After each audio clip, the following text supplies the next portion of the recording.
You need to go. Hello, UNI Panther fans and Overwatch fans alike. Welcome to UNI Scrambles match post-season. Wow. So what's that mean? Well, we'll get to it in just a moment. My name is Jaeger, Bill is in production, and with me, as always in the booth, the host with the most, the man who is the man, Joe. How you doing? I'm good, thank you. I am the man who's the man. How are you? I'm doing pretty swell. We have Scrambles night tonight. Do you know what that is, Joe? Yeah, isn't that when all the teams for you and I kind of break the I'll say mold and play with each other like What normally. one could say crack the yolk. Yeah, that's true. Yeah, so pretty much all the teams are scrambled. So normally it's like purple team has these players on it, gold team has these players. Well, tonight for scrambles, everybody is on the same team except just we're switching up the teams a little bit. It's for fun, and I think that's a pretty good way of describing it. Yeah, absolutely. It's just basically a hodgepodge of the varsity and junior varsity and bench teams. Just kind of throwing all the players in as a one big celebration to say thank you for an awesome 2023-2024 year. And the best way to cap it off is just playing games with a couple of your friends and kind of kicking it out and relaxing. Yeah, and I did hear from production, or excuse me, the coach, that we did have assault maps snuck in here. So Uh-oh. could So you're see telling me some. 2 CP? Yeah, we could see some Hanamura, could see some Volskaya Industries. We'll have to Man. see. Otherwise, I don't really know what the structure is going to be like. So I think the teams are going to be playing for around 2 hours or so. I don't think that it's going to be like the NECC where it's like there's 5 games and there's different modes you No, play on each game. I think it's going to be a little bit more random than that. yeah, it's going to be random. It's going to be chill. I actually do have a pen and pad. I don't know if people can see on their screens, but there's 2 different teams. There's Poached and there's Sunnyside. Of Oh, I course. see this now. Yeah. Oh, for Scrambles, breaking the yolk. Can we get more excellent puns here, Joe? Well, I don't know if I can give you excellent puns, but I know that both teams are going to be shelling out some damage tonight. Oh, that's a good one. Yeah. That's a good one. Without having more awkward air of me trying to think of another excellent pun, I'm just gonna go ahead and continue to riff as Star Plana, the coach, has put the time and effort trying to put everybody in very equal amount of teams. Because looking on Team Poached, it looks like it's going to be Clarkster and Lasting, Roadkill, the Boogster, XNL, and then for the sunny side, we have Accident, Coldplay Fan, Vandium, Doonrad, and Belu. And just as I say that, they swap around. So they're Looks still like trying some to get players were poached from the other team. No. Really scrambling it up this time. Yeah. Are they going to play on Oasis first? I sure hope so. Okay. Would you look at that? Maybe we play Oasis, maybe not. Either way, I'm totally fine with that. I feel like a control map is a good first warm-up map. I mean, granted, for the regular season, we've seen them, typically play on controls first, which to me, in my opinion, would be a best way to, put it all together, just for like a intro. But I don't really know what's gonna happen, Joe. Yeah, me neither. I would appreciate a game on Oasis, and honestly, I'd appreciate if they chose some other maps that we didn't typically see during the season, because we saw a lot of, we saw Antarctica a couple times. We saw the one that everybody always chooses is freaking Lijiang Tower. We always see that one.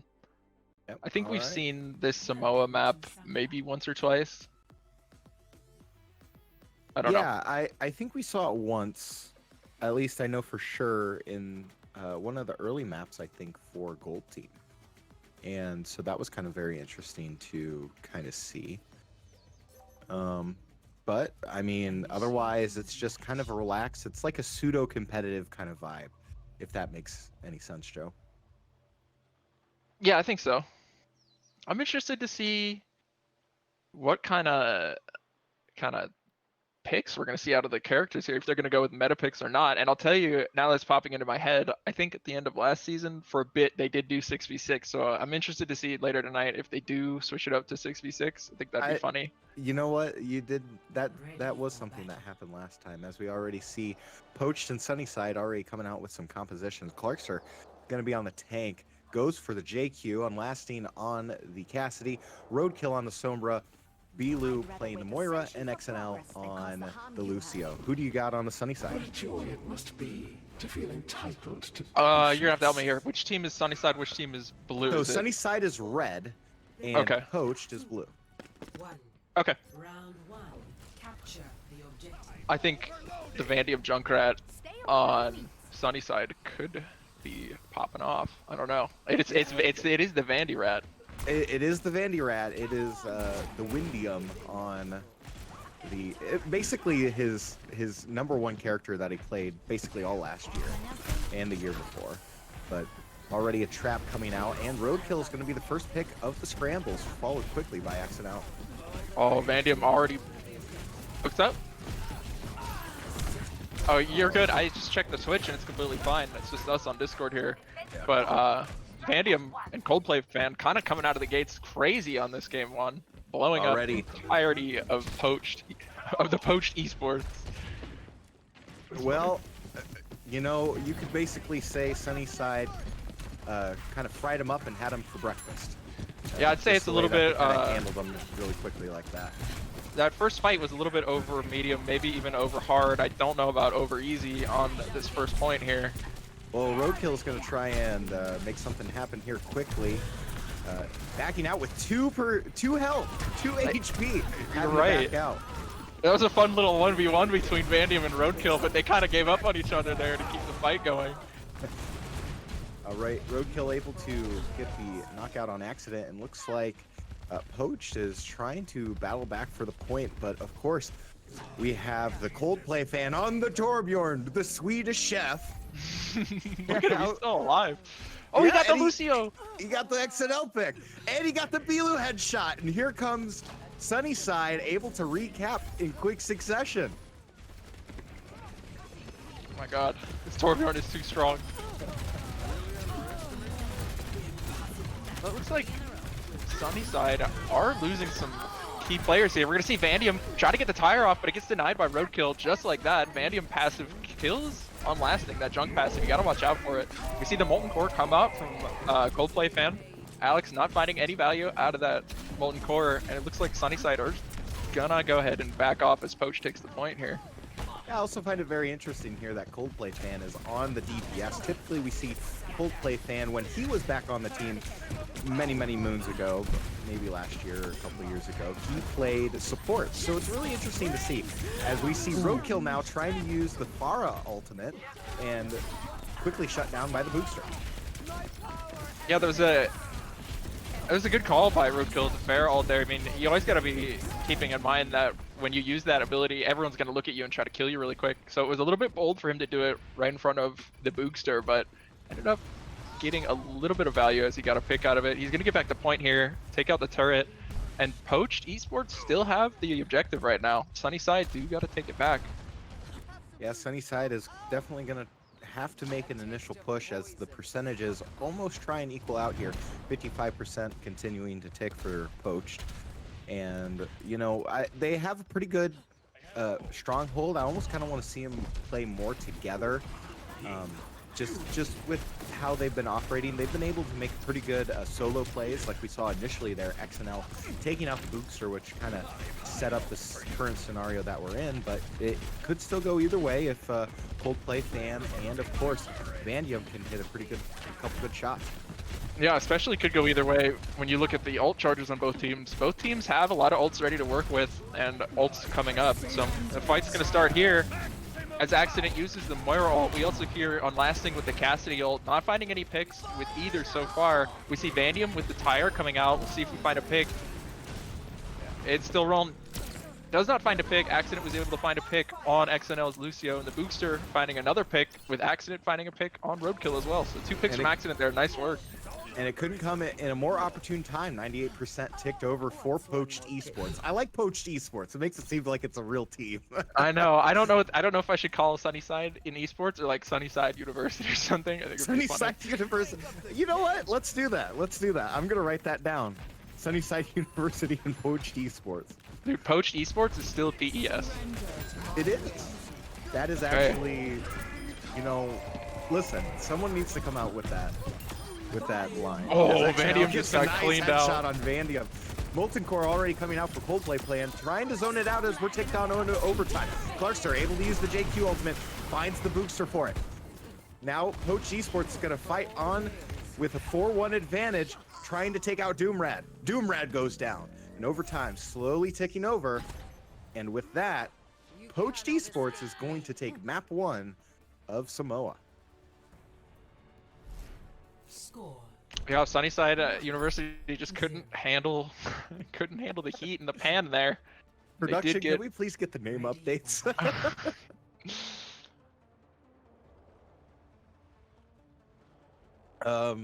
By like Poached Esports on the cards.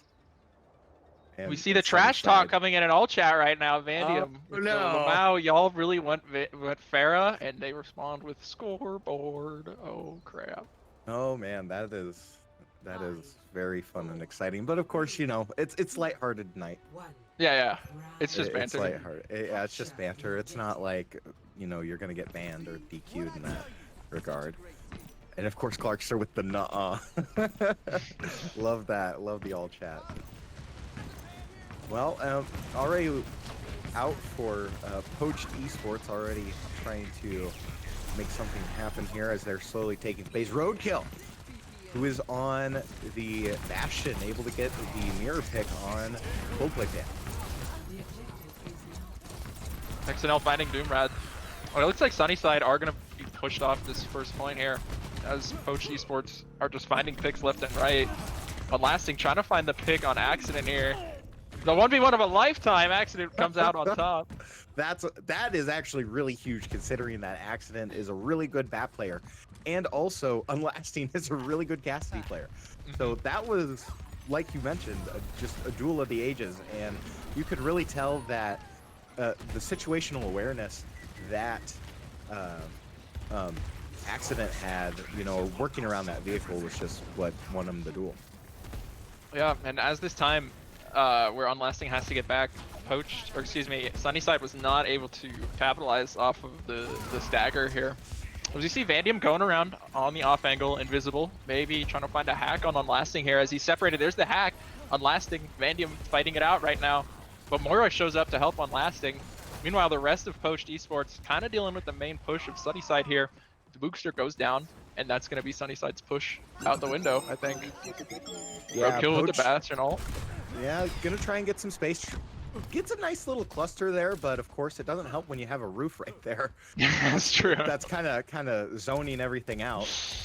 But here we go. This is going to be Sunnyside University's time to engage. You're going to have the Booster ultimate. Of course, you have both of your support ultimates, so you could sustain a lot if you could really start taking that space with the Booster. Maybe go into Annihilation, or not Annihilation mode. Go into I forget, what's that mode called when he flips over? Nemesis form? Nemesis form. You know, you could take as much space as you can with Nemesis form, and you know, really take that space, engage. We already saw Accident use the window, but here comes Annihilation now for the Bookster.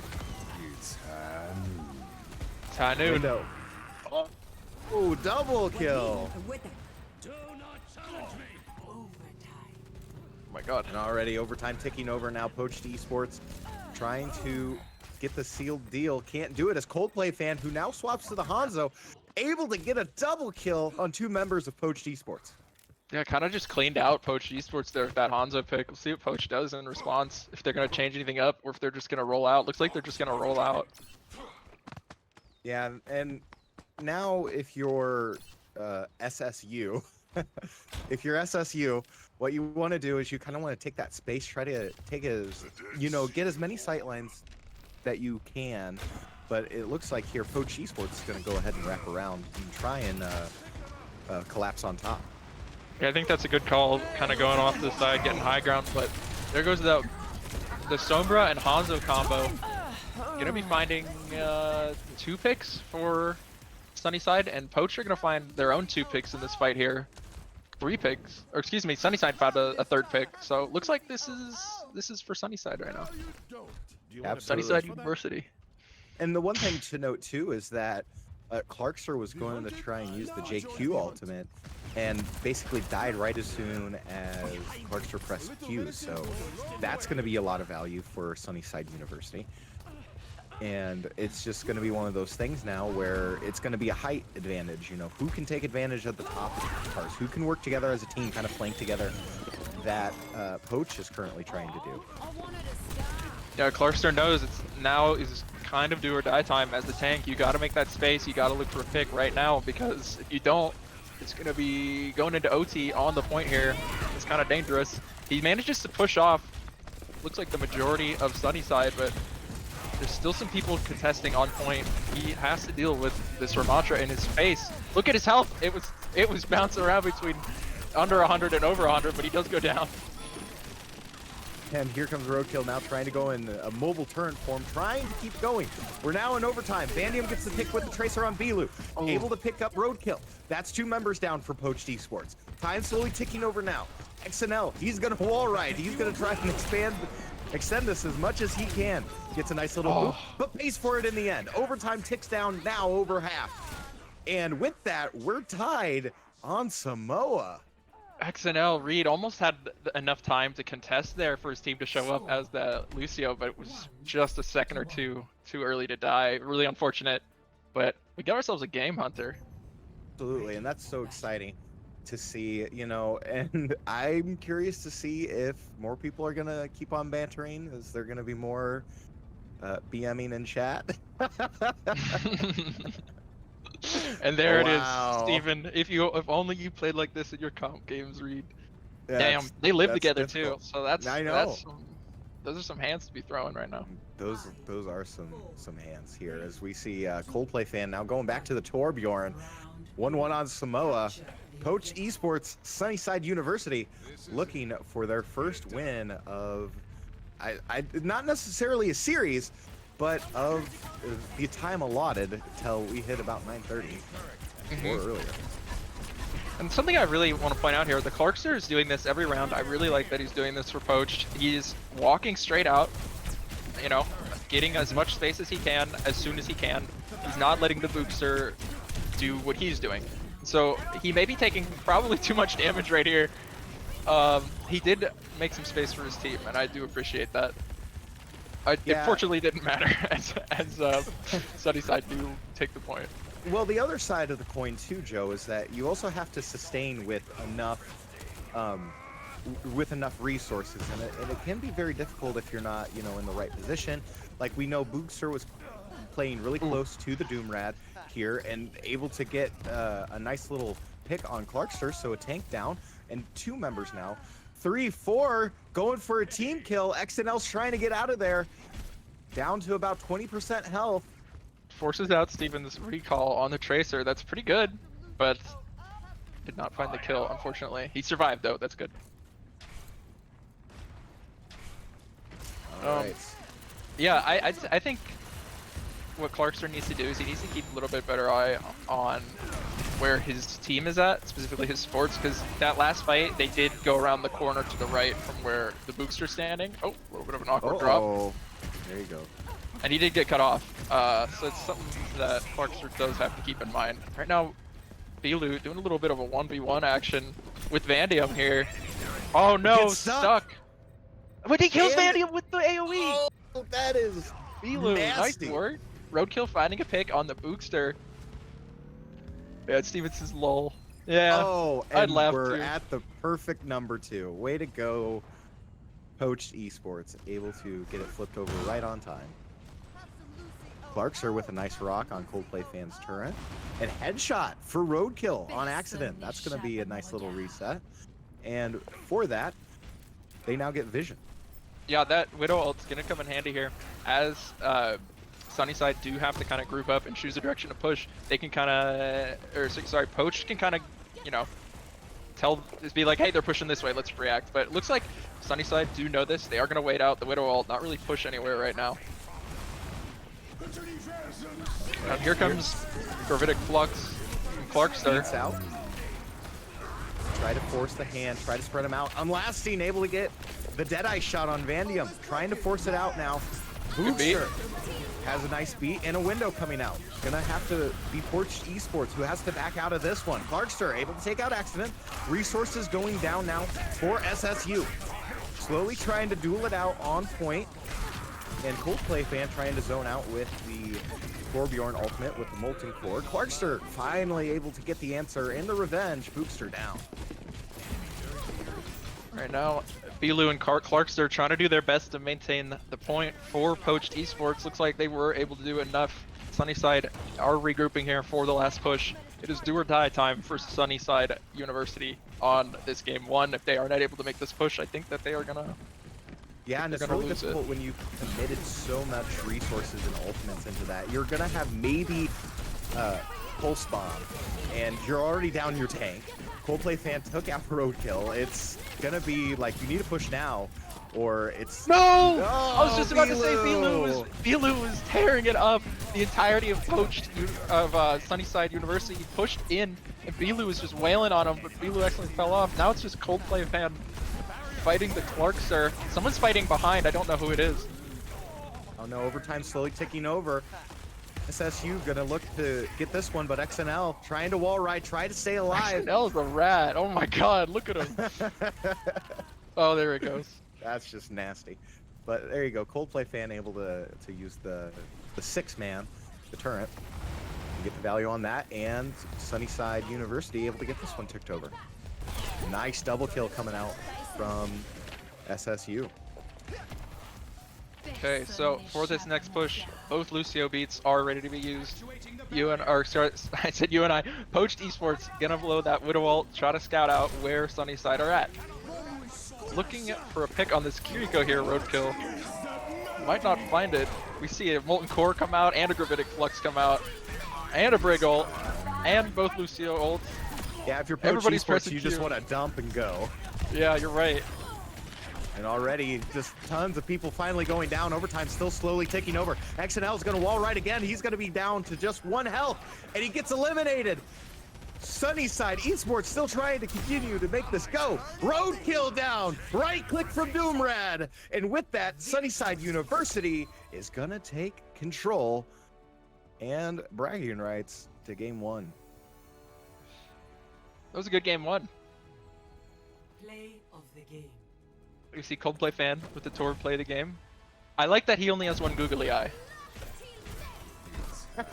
Yeah, that is. I do appreciate that we have skins enabled. That's one thing that I really enjoy. Is he gonna find that pick? I don't know. Interesting. Great game 1. I do want to take a second. We have some viewers say if you guys want to support Panther Esports, you can go ahead and click on the merch link. That'll take you to esportsgear.com/collection/university-of-northern-iowa. There's shirts, t-shirts, sweatpants, sweatshirts, beanies, and jerseys for a good price. So there's a Panther Esports member or just a gamer in your life. You want to give them something cool? Do that, or buy yourself something nice. Otherwise, give us a follow, give us a go Cats. And yeah. Yeah, especially now since today is more of a relaxed stream, and we don't have a delay, we can actually interact with chat, which that's really fun. I know a lot of people have been saying go Cats, and I really appreciate StarClan's comment of I was laughing too much when Hunter said SSU. I didn't even realize the name's on the scoreboard. Which I really appreciate that. That is fun. But oh yeah, that is something to note. Pan. Do you know who Pan is, Joe? No, I don't know who Pan is. Well, Pan was on the team when I was on the team many moons ago, and also on the team when Bill was on. So Pan is one of those good old veterans that, quite literally, if I can remember correctly, had a really good Lucio, I think. Yes. That was basically that, and a really good Ana, I think, if memory serves me correctly. So it's really nice to see Pan. Of course, the big thing to note with Pan is that she is a twin, and her twin actually played Overwatch at what was it, Grandview? It was Grandview, yeah. Yep, at Grandview. So that was really fun to play because That's cool. her twin's name is Soren, and I remember playing UNI now, or I guess it was the UNI Open when, you know, Dreth and goodness, Lag McGee, Fervor, just the original teams, players, and we were able to play Grandview, and we were the only team to take a map off of Grandview, and that was basically our claim to fame. Of course, Grandview went and swept the entire day, but their one map loss was from our team, from the UNI team. So that's something that I always will remember and will stick with me for the rest of my life. You know, There was it's also one of those happy moments. There's also a very memorable Moira 1v1 in the back line, I'm pretty sure, during that exact open. Between both sisters. I wouldn't put it past. I would not put it past it. Also looks like there's going to be some team swapping going on. Sunnyside and Poached getting some different members. So looks like Poached is going to pick up Unlasting and Vandium. Pan. I'm just going to say, if I were on Sunnyside, I'd be a little bit worried of seeing Unlasting and Vandium on the same team together. Now, I know they're not on DPS, they're on support, but they do have that synergy of, like, playing together. They know, Yeah, absolutely. like, they know each other. Like, they are used to playing with each other, so I don't know if it'll matter if they're on DPS or support. They are going to be pretty tight knit here. Meanwhile, absolutely. on Sunnyside, they have on XNL, the Boogster, the Clarkster. Oh, they have both stirs combined on Sunnyside this time, so that could be pretty strong. They also have God's Jedi and Mr. Sir Claps. Yeah, the one thing that I want to note is Unlasting and Vandium, of course, if you want to talk a little bit more about history, is that they were the DPS duo that took UNI to the GG League's championship. So their DPS duo is kind of renowned in recent history. So exciting to see them play again together. Interesting to see how supports are going to work out for them. Yeah, I see Vandium is on the Life Weaver, and oh, you've never heard that? No. Do you think I play Overwatch on a regular basis? No. Well, he is on the Wife Lever. Interested to see what goes on with that. We don't really see Life Weaver picks ever, so I don't know. He's shooting his little flower gun right now. I can see it. All right, so already taking that high ground. Nice to see that Accident's playing up to the corner, which is very important. You know, space and rock usage is going to be huge in a Sigma over that mirror match. And of course, Pan playing the Hanzo, plays really good snipers, able to get the headshot there on the first pick on Clarkster. Yeah, the Ditto Sigma I think is interesting here. I'm not like surprised by it because of this map, but it's always fun to see. Yeah, I mean, it's just, you know, you're playing basically like semi-competitive here, as Clarkster is able to pick out Unlasting, but Accident able to pick up Sir Clap. So you're kind of giving and taking, you're bending, you're not breaking. The big thing though is pushing Poached Esports off that high ground, which they successfully did. And if I was Sunnyside now, I would take XNL and I would just press W, get past the little archway and get some picks. Yeah, especially because we're looking at XNL's ult. It's already up. He's beating Accident in the Sigma game right now, having his Gravitic Flux up first. Clarkster doing so much damage to XNL there. Or not XNL, to Accident. XNL's going to be using his Gravitic Flux, finding 3 on Poached Esports here. Gets gripped out. Already trying to push past the barrier and trying to push Poached Esports all the way back. Yeah, they got the checkpoints, which means they have the faster spawn. Accident still doesn't have Gravitic Flux up. Now's the time to get it up and use it. As I keep saying UNI. Well, they're both UNI, Joe. You're right. As Sunnyside has to push up this street here, it can be pretty tough and a pretty good Sigma ult spot. So I'm gonna bet that we're gonna see Accident use Gravitic Flux pretty soon here.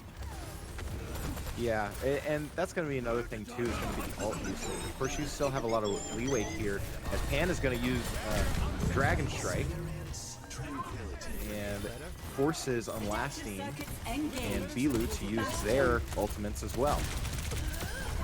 Amir comes out for Bilu, able to get a pick on the Bookster. So the Bookster goes down in that duel, and now Tree comes out for Sunnyside. Accident saving his Gravitic Flux for the next game. I rarely say that, but you gotta use it, man. XNL's got his second Flux up already. He's getting bullied in the corner right now. That's just absolutely disrespectful. XNL finishes it with So rude. Oh, BM. Oh my goodness. That's gonna be some choice words. That is some choice words. Finishes with the right hook and decides to double tap for posterity. So, Hunter, if you're Yes. Poached Esports right now, what are you thinking? Like, what is the move to stop this roll that Sunnyside are doing to you? So the biggest thing that I really like is Pan switching to the Soldier. Of course, you need to have that consistent offense and, you know, damage just going, because the big thing here is you need to take out Mr. Circlaps. Oh, there it is. And here comes XNL using the Glyphitic Flux, forces the tree out now. Tries to find a couple of them, can't get it. And I don't even know what the heck just happened. Mr. Circlaps picked up Accident there. And already Sunnyside University is making the push. But like I was mentioning, I don't like the Vandium pick on Lifeweaver. I would more want a Kiriko because you need more sustain, you need more Suzu, because you're dealing with the constant sustain attack of the Bookster and Clarkson. Yeah, I think the issue with Lifeweaver is that he kind of plays like Mercy, where it's kind of a heal bot support. Like his gun doesn't really do crazy damage. It kind of does, but it's really hard to hit shots with. And I don't know, it's just really tough to have the heal bot supports in these organized team matches. Like even though this isn't like a super competitive match, it's still so hard to get away with the heal bot supports, even though both teams have a Lifeweaver. Yeah, I completely agree. There's googly eyes on the payload. I just now realized that. That's pretty good, but Mooks are able to get the pickup using their artillery for the Bastion, so able to get some of the DPS out for Bilu. Still pressing forward, 3:14 left to play. 2.03 meters left for Sunnyside University to push. Gravitic's Flux comes out now for XNL. Picks up 3. Tries to get value from there, but can't because there's a tree. Still contested on the point. 1.76 meters now to go. Clarkster has to get gripped right out of the spawn door. And already trying to push it here. God's Jedi, who's a really good support, trying to get some sustain going for the team. Bilu trying to combo it up. Focusing on the Clarkster, but Unlasting gets the 2-man. An accident to follow up.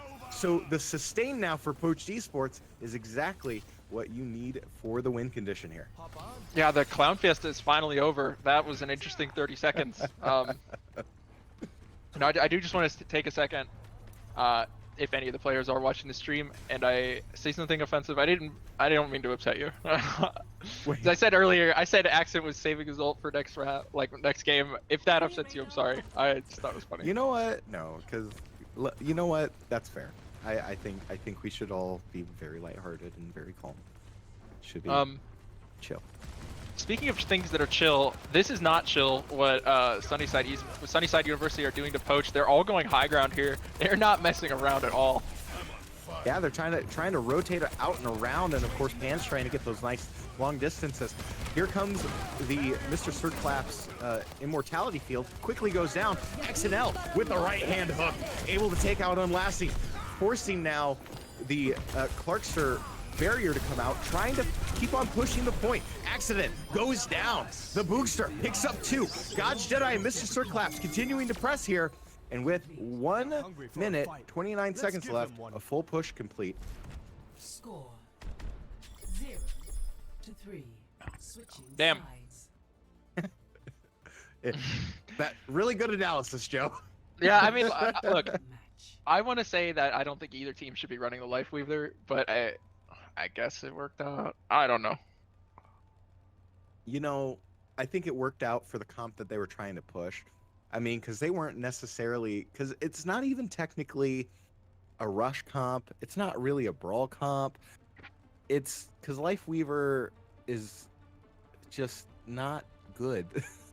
Yeah. Just for I any feel kind you. of composition. Ready. And it's really interesting to see that they were able to make it work. I mean, they were able to, you know, get the picks that they needed. I guess that was the big thing. XNL versus Accident on the tanks.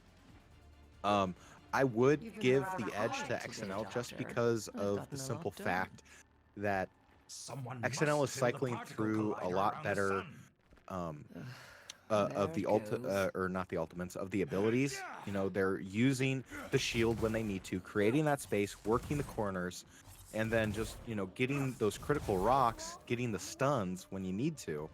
And I guess that's what's given Sunnyside Esports or Sunnyside University the edge.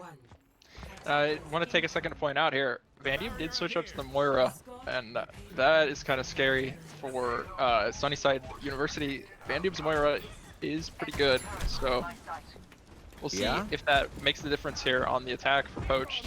I also really like how Bilu for Poached Esports is using the Mei, because Mei is really good at kind of slowing down an already, you know, brawly composition that SSU is going to be using. What's going on? I'm that's sorry to interrupt. I was disrespectful. just watching the Bookster run down Accident Sigma there. Interesting. That is very interesting. So, and Mr. Circlaps gets to pick on Pan playing the Widow, so that's going to be something that Pan's going to be looking for revenge on. But Vandium is able to take out the Bookster because the Bookster was just a bit too greedy, trying to force out that front line. Unlasting goes down. XNL finding that pick pretty good for Sunnyside University here. Slows down Poach quite a bit. Oh, Here we go. Widow. And in the background, trying to get the elusive headshot. Oh no. Okay. And you get the Venom on top of it. But oh, I thought that was somebody. I thought so too, and then I realized it was a sim turret. Yep. Okay, so this spot right here, where Pan is at, this is a classic Widowmaker spot, and the Bookster is also in a classic sniper spot. So I want to predict that Pan's gonna find a pick here just because of how Widowmaker is, but they do get blown up, the Bookster, and the Mei wall ends up being a little bit of anti-synergy there between the two. Yeah, at that point you just have to communicate, hey, I'm watching down the sight line, don't build walls, or if you build walls, you gotta do a countdown. But Vandium using the Coalescence, able to take out the Immort field. And now here comes the Bookster with the tire. Doesn't get anything from it. Gravitic Flux now for XNL. It's gonna be on point. Where is the Gravitic Flux? Doesn't matter, doesn't get any value. They're doing their, Sunnyside are doing their best to hold this last point here, and they do end up finding both supports and Pan. And so both getting a triple. The entire push for Poached Esports is kind of kaput because they didn't get that checkpoint, which means they have to run through this whole street again. Kind of dangerous. Yeah, and that's very difficult. Of course, you have XNL, who is going to utilize that corner again and try to keep the distance separated here, as Unlasting's going to go in the back line, trying to force out Immort field and tries to get environmental. Life gripped out of the way, but the Bookster able to take out Pan. Beat comes out now. He gets away with the beat! And that was from the top rope too. Yeah, it was. Pays for it eventually by Mr. Circlaps. It's a crazy Lucio play. I like it. Okay, Accent's gonna find the stunned XNL in the corner there. Not able to find the pick. The Bookster in turret mode, kind of messing up Poached Esports right now. Tank goes down. DPS goes down. It's gonna be another push dealt with by Sunnyside University. Hunter, Poached has one last chance here to get this checkpoint. Yeah, they kind of need to make it happen now. Of course, the critical time was when they didn't get the checkpoint initially, and I almost would think if I was Poached Esports, I would swap off the accident. Don't mirror that matchup because you're not winning that matchup right now. I would look more towards, like, I know I hate to say it, but Azaria. You kind of want to have more sustain, more of that ability. Of course, we see Unlasting now going for the Kiriko, which I do like that pick, and you get the pick on the Clarkster. So, you know, you're gonna try and make a last Here's the ditch Flux. effort here. Accident finding some value on the Flux. Looks like Poached Esports are going to go ahead and clutch it and get to this checkpoint here. As God's Jedi does use the tree and fight to the last breath there. I like that, but it's not going to be quite enough as Poached do keep fighting. It is very Alamo-esque last stand. Ooh, yeah, got a nice one there, but Mr. Sir Clamps is going to reset on that. And with 2:18 left to play, Poached Esports needs to continue this momentum, especially in the second phase. And what's going to be difficult is the third phase. But they got to get past Streets phase. I liked what you said earlier about potentially having accident swap off the Sigma. I think Zarya would be good. I think even Orisa would be good because that toothpick can stop XNL from using his gravitic flux if it's aimed right and timed right. But we're going to see XNL use his gravitic flux and Clarkster dive with the sim wall at the same time here. You see Immo Field go out from Sir Claps. Not going to be able to save the Clarkster as both teams trade one person here. Yeah, and you almost kind of want to think that the value was more on the side of Sunnyside University, but just the simple fact that it was kind of a wash. You kind of used ult usage, but you didn't get value heads or tails, which is really difficult. But Poach does have this Kiriko ult EF mode. I wonder if they're going to use it right now. It seems like it'd be a good time as Sunnyside doesn't really have too many ults to work with outside of BAP window. Yeah, there it is. And here comes Unlasting. And it's got a combo with the Pan Visor, trying to get the series kill. Nasty. Picks up two.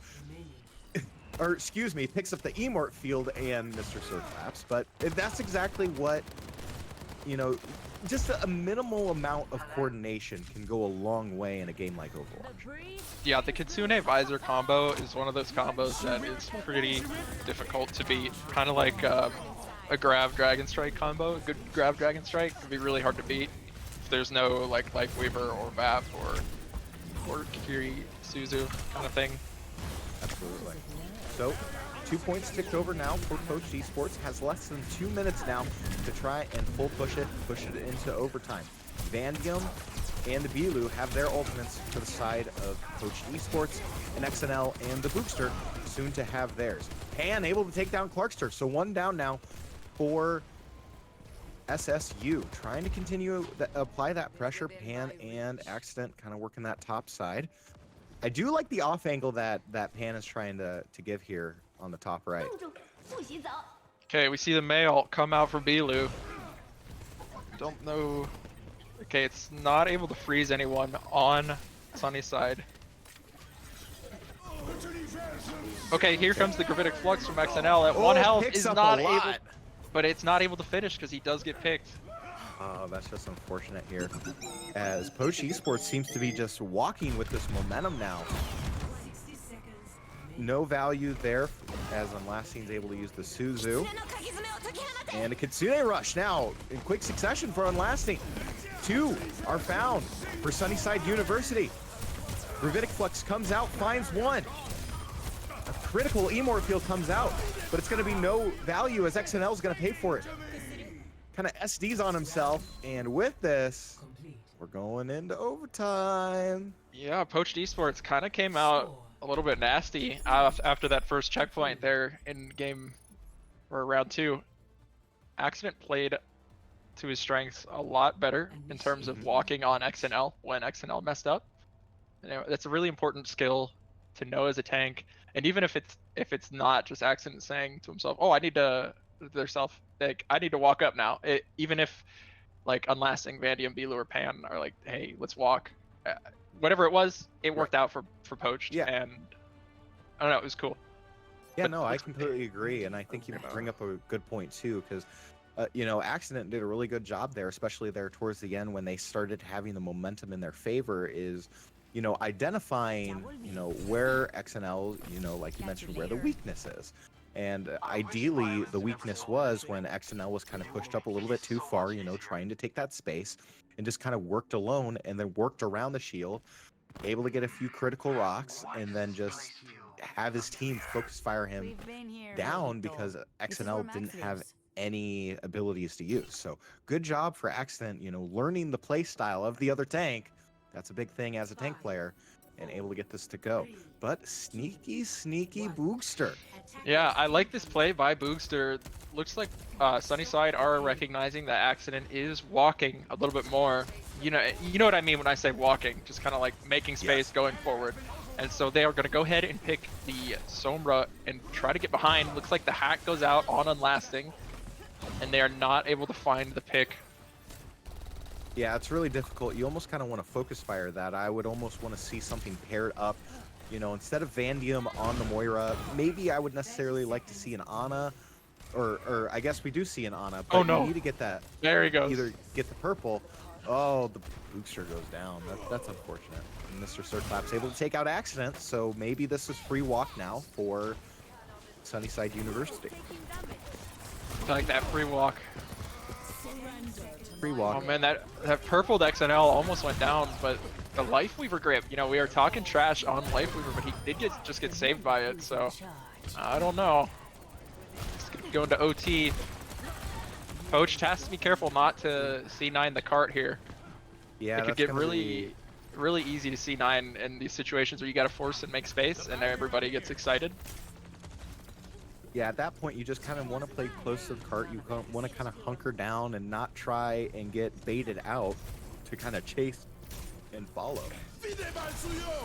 There's a window from Sir Claps. And here comes the nano boost now on XNL. Gets stunned, down over half health, has to get life gripped out of it. Clarkster is going to use the Blizzard. Doesn't get any value from that. Pays for it in the end. I thought he could have got more value out of that mail. That kind of got into most of poached PES's team there. Yeah. Yeah, and I think it's just more along the lines that maybe you did it, but you did it right and kind of. I mean, I guess it was a well-executed play. You just didn't really have, I don't know, enough focus fire, or maybe you didn't catch everybody that you needed to, because he kind of threw it in that room, and you have all those walls, so not all the teammates have direct line of sight to get that damage on initially. So maybe that was the issue. But either way, go ahead, Joe. I was about to say, if I'm Accident right now, yeah, there's the rock. If I'm Accident, yeah, there it is. Good job, Accident. You gotta watch out for that rock as soon as it's used. Use that Gravitic Flux. Now, unfortunately, XNL did get Lifeweaver Grip out of it, so he didn't take the damage, but Accident walking on XNL, finding the pick. We love to see those. The big hack coming out from Boogster. Not going to be enough for Sunnyside, as God's Jedi is fighting to their last breath on the Lifeweaver. Not going to be enough, as this next checkpoint, I think, is going to go over to Poached. If I were Poached, I'd walk up just a bit here. Yeah, I would continue taking that space, getting the angles like Accident's doing right now on your screen. And now if I'm XNL, I might want to think about maybe swapping, because at this point, Accident has read your playbook, and we saw that on full display. You know, walking past the shield, the rock, you know, getting the combos, focusing the fire, and that's been what's, you know, playing in Poached Esports' favor. And still, a lot of overtime ticked over here. And here comes a whole host of ultimates coming out. It seems like I saw Accident shoot the rock. I don't know if it hit XNL, but I think he got forced out of his Gravitic Flux. So that's pretty huge for Poached here. But the Sunnyside tree right on the cart is making it difficult to push, as Sunnyside are able to just kind of stand on the cart with the tree here as overtime ticks down. And that's going to be good push for Poached. Let's see if Sunnyside University are able to come back that far. Yeah, definitely 2 got points. a lot longer when you only have 1 minute to use, but they were able to get past 2 checkpoints.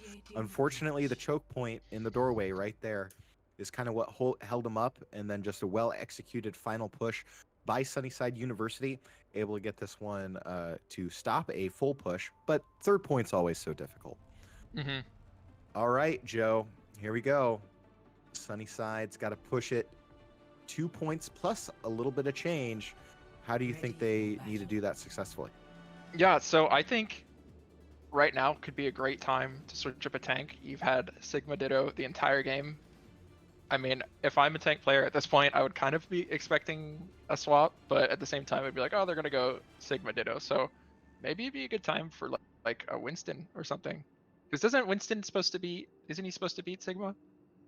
I think so. Bill, does yes. Winston beat Sigma? In theory. theory. Maybe that could work. Maybe an Orisa. I think Orisa would get great value here, especially Orisa for stopping would be good value. stopping the Especially the because especially because you got the interrupt on the Ashe and the May. So there's a lot of value that comes from an Orisa pick, but I don't think that's gonna happen anytime soon. I feel like XNL's got, something to prove now.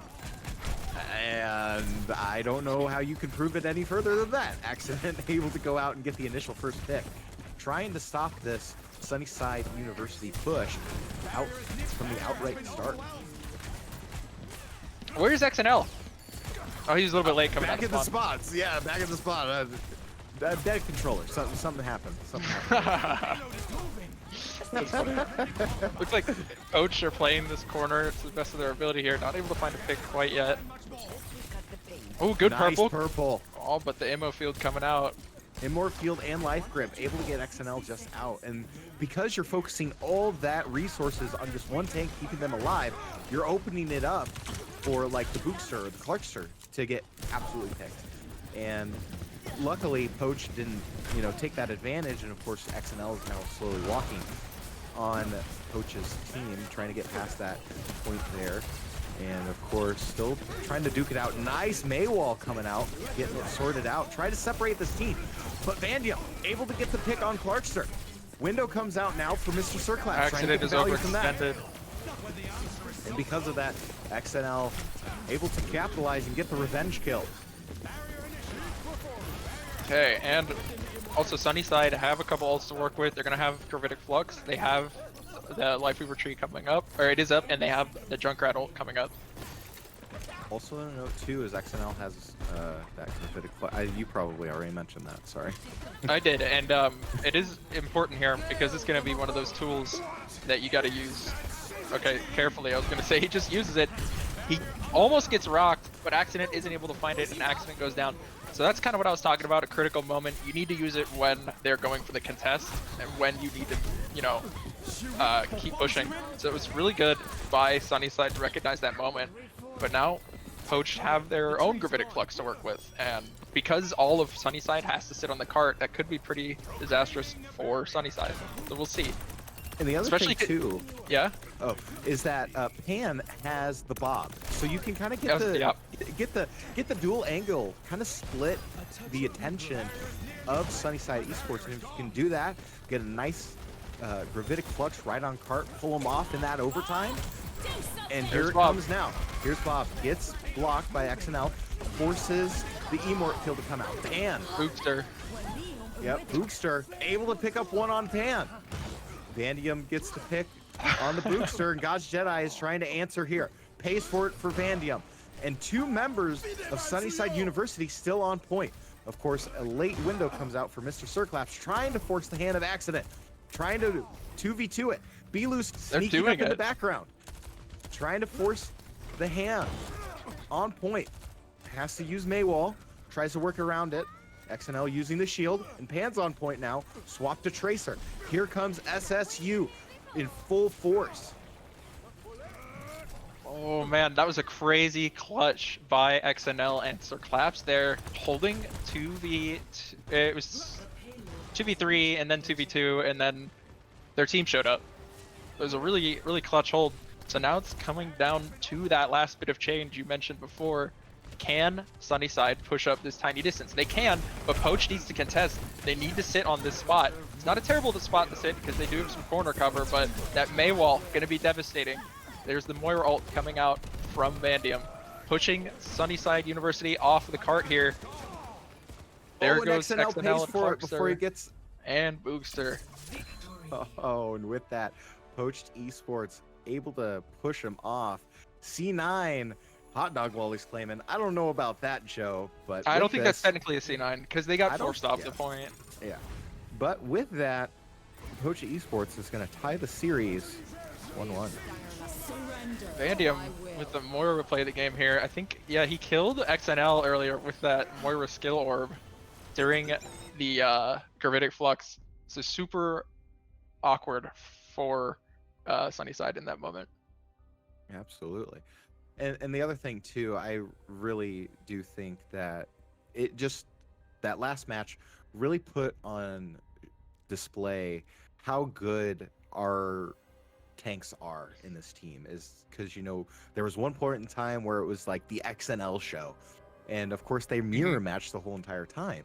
It was the XNL show, showing his expertise and taking the corners, cycling through abilities, and then conversely, Accident able to kind of read the playbook of XNL and countered that as trying to push in forward a little bit, go past the barrier, get the rock in a critical position, and then combo just off of that, taking out XNL. And then towards the end there, it was just who could get their Gravitic Flux and get the most value from it at the end. So really good job by our tanks. Something about the Sigma matchup that I don't think we ever talk about, but it happens every time, and we mention it kind of every time, is the importance of using your cooldowns. Like, I'm not like a super high rated player. I'm like plat tank or something, plat overall. But the point I'm trying to make here is that Sigma matchup, using your cooldowns, right, and keeping your eye on the other Sigma's cooldowns is really important. And it's important in any tank matchup. But that Sigma matchup is really important because the Rock can screw up your Gravitic Flux so easily. The Rock can screw up I don't remember what it's called, but the hands, the Sigma hands. What's that called? Yes. The Sigma hands. I can get you the answer here soon. It's the suck. Suck? Yeah, it's the suck. Where he sucks. Is it an official term? Yeah. But the Rock can cancel that and make it so you don't get any shield and waste the cooldown. So it's just interesting to watch the Sigma matchup because the shield will beat the Rock if you use the shield at the right time. To use the Rock at the right time. Grasp. Sorry to interrupt you. It's called. You're Kinetic good, but Grasp. I think that Sigma matchup is entertaining to watch. Personally, Absolutely. I can see how people are like, oh, it's not entertaining because it's always the same thing. Like who waits out what cooldowns, but I don't know. With Overwatch, it's not just about waiting out the cooldowns because sometimes you have to blow them. Like sometimes you have to put up your shield to save your team. Sometimes you have to use your hands to save yourself. Sometimes it is just the perfect Gravitic Flux. I'm sorry for interrupting. Oh no, you're perfectly fine. I feel like I keep on stepping over you, so I'm really sorry. So my whole thing is about what really separates low tier players from high tier players is ability management. And recognizing the other enemies, abilities that were used, knowing when the cooldowns are off. And I think that's one of the big things, and we saw that, like you mentioned, just on full display. Yep. So going into game 3 here, but it's crazy to say that we're only in game 3 after an hour of playing. By the way, we are at Hollywood. I like this map. There are a couple tricky spots. So this first push I do find kind of tricky because that bridge area, it's not a bridge. That gate area is a choke point. So getting through there can be kind of tough. And then getting through the set in the middle, the city streets, the Wild West set in the middle of the map can be kind of tricky because there's a lot of high ground spots the defenders could take and pick you off. A lot of spots to get split up. So we'll see how the teams deal with this choke here and the difficult part in the middle. All right, so looking at Team Poached Esports, it's going to be Hot Dog Wally, Accident, Coldplay Fan, Pan, and Doomrat. And of course, now on the side of the Sunnyside University, Unlasting, Mr. Circlaps, the Boogster, God's Jedi, and Roadkill. And we already saw out on the get-go, Unlasting able to get the first big pick. It is gonna be a big pick coming out of the gates here. I think they need to walk on it. I don't know. Oh, accident goes down, playing the soldier. Booster able to get the flashbang grenade out. I guess it's not. I guess it's just a heat-seeking grenade. And already quick succession play. Sunnyside able to walk on point. The Coldplay fan Torbjorn is lethal tonight, Hunter, as he comes out and gets picks straight out of the gate again. Yeah, and already has a molten core up. That's gonna be interesting to see. Of course, you know, on defense, Torbjorn like that is very valuable because you get the turret, you get the zoning, and of course you get overclock like you see here. You're able to put a lot of DPS just downrange. And when you're playing sort of kind of like that pseudo dive, if that team is not playing cohesively and not distributing the resources like they need to, that's dangerous. But you see here, Sunnyside able to go ahead and get the unlock point and start pushing it into Streets phase. But already Hot Dog Wally on the Doom, able to get a little value there. I was wondering who Hot Dog Wally was. I was gonna say that's. I'm pretty sure that I would have noticed that eventually, maybe. I was like, this guy's pretty good at tank. No, that's what I thought. I'm like, that was a really quick early pick, and I'm like, But Coldplay fan able to take down Unlasting, so a lot of value starting to build, and as we see here in the ult economy, it's kind of tied up in my opinion here, Joe. Yeah, and as I predicted, this in the Wild West town here in the streets, Poached are able to hold it, and Sunnyside are having a difficult time pushing. It's because of all the little ratty spots that Poached can hide, all the spots for Sunnyside to split up, going for Poached. It's tough. I say this as Poached finds some kills and do end up losing Roadkill, as Sunnyside do find some kills and Poached are getting pushed off. I don't know. It's tough to say because the what's going on in the alt chat? I wasn't looking. Just Belu saying Nate touched some grass, which I thought that was really good. Funny flatback. But yeah, sorry, didn't mean to interrupt with my giggling. No, you're good. I was just saying that this push through the Wild West town is tough. And now the defenders Poached are going to be in a tough spot because coming through these doors can be pretty tricky. But looks like they're able to get most members through as lots of ults are coming out. We see a tree come out, we see a molten core come out. We also see a Moira ult. Coldplay fan able to pick up the molten core kill on Roadkill, so that is beneficial. And Unlasting has to get out of there, so a good hold right now for Poached Esports.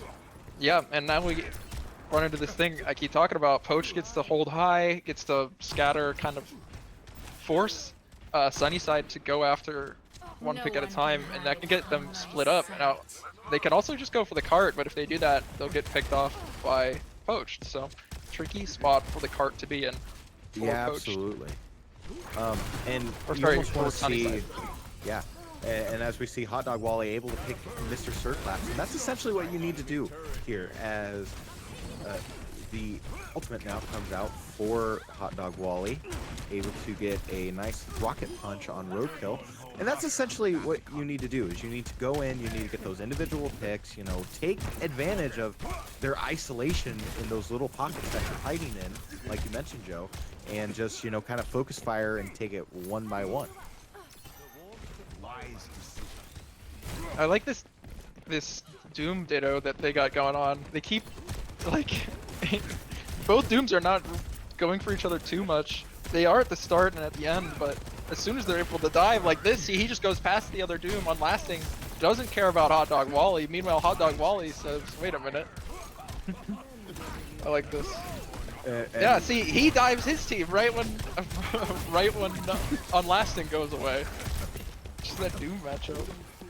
Yeah, it is very fun and interesting, kind of different ways, because that's essentially how you have to play a Doom, is that you have to kind of go in the backfield, try and get those individual picks. And there you go, Unlasting able to pick out Hot Dog Wally, expecting a nice strong push as 3 members of Poach go down, trying to get the visor, doesn't get anything from value from accident. Uh-oh, Mr. Sir Claps, were you BMing? I don't know, but Hot Dog Wally has this tricky job of going out and contesting the card through this choke point here. He gets treed off. The travesty. Oh my goodness. Sorry. I like that from God's Jedi. That was the galaxy brain play. Gonna force Hot Dog Wally off of that door. Off to an excellent start, able to cap the point for Sunnyside University. Yeah, I see that. Hi, Vandium. Hi, Stu. Hi, Reed. A nice dive coming now for Coach Esports, able to try to get the pick, and they do. Doomrat able to pick up the booster. Can't use that ultimate for the booster. Oh my goodness, my brain is just fried right now. It's fine. There's a lot of Clown Fiesta shenanigans happening in this game specifically. Like, it is the last minute or so has not been that organized. Everyone's just kind of fighting using ults. It's really hard to cast because there's so many different fights happening and so many different things going on. It looks like Sunnyside is coming out on top. Yeah, which we think so. I mean, they were able to use some ultimates. I did see that Mr. Sirclaps swapped now to the Sojourn and the booster on the Bastion. I really like to see how God's Jedi is going to use this tree. Going to use it right there in the back line. Tries to get some space, try to take down Hot Dog Wally. Here comes the SSU trying to push on to the point, try to continue going. Less than 30 seconds now to go. Unlasting. Gets overpowered, pays for it. Hot Dog Wally in the back line, trying to get more value on Poached Esports. In 13 seconds now. How do you keep up with Coldplay fans, Torb? The hardest part is trying to, zone them out. Try to not, get trapped in a corner, because you have to have a series of just off angles that you're trying to force. No! Coldplay fan hit Unlasting with the hammer. Kill. Oh my god. That was funny. Oh, that's just disrespectful. That's absolutely disrespectful. But I mean, at this point, you can't stop Coldplay fan. Like, you got the hammer kill. And what I was trying to mention is that, you have to counter the Coldplay fan by diving the Coldplay fan. You can't be backed into a corner. You can't be zoned out. And because of that, just you don't get a full push if you're Sunnyside University. And plus, just with how quickly Coldplay fan is getting these Torbjorn ults, it's crazy. He got that first Torbjorn ult when they were defending on that first cap. He got that in like 30 seconds. That was wild. That is interesting. And okay, Joe, here's the real question. Do you still play the Torbjorn even on attack? Yeah. Now, I've been playing a lot of Torb lately, and I can vouch that he gets his ult super fast as long as you're landing your shots. But I think a Torb pick can get value here because you could throw your turret down and then just push an off angle of the turret. Like, that's the classic Torbjorn strat, right? You put a turret down, play on the off angle of your turret, make them look at you or your turret. Yeah, that's fair. And I think that this can work here. So if Alex puts his turret to the right here and his whole team goes ahead and pushes to the left, it's fine. It'll shoot at them while they're on high ground, because you can see Sunnyside is holding high ground, so I bet he's going to put his turret behind this car and just walk up. I mean, like, it's a great spot for him to spam. Yeah, I completely agree, and it's just going to come down to, at this point, Hot Dog Wally getting the first pick. Maybe that's what it all comes down to for a full hold for this situation for SSU.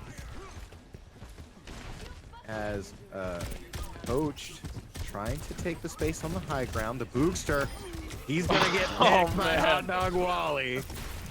And a background pack now, already half down. Hot Dog Wally What are you doing? Quick succession play now for Poached Esports. Less than a minute's gone by, and they've already got Someone's a full touching. tick. Oh, never mind. Yeah, and another thing I want to talk about with Torbjorn is it's a lot like Hanzo with less steps. Like Hanzo, 2 shots everybody, right? 2 headshots, kill. Torbjorn also can 2 headshot kill a lot of characters, but he shoots faster. So I think that alone, the fact that he shoots faster can give him pretty good value. I completely agree. It's just, you know, trying to get that combo going, and of course, if you're an overclock, you're gonna get that combo a lot more quicker. That was just a lot of DPS just all at once right there for Unlasting, and pays for it. Yeah, he got Hot Dog Wally down to 1 health there, and tried to dive the entire team, but it's just too much healing, and Hot Dog Wally lived, and he Unlasting died. 1v5, unfortunate. Alright, so Hot Dog Wally's gonna go ahead and get the Mega Pack. He's gonna go ahead and duel. Oh, straight onto the trap! Trapped. That's huge for the Bookster! Able to get the combo! That's just disrespectful. Accident picks up a double kill. Keeps on pushing. Bookster able to take down Accident. Here comes SSU.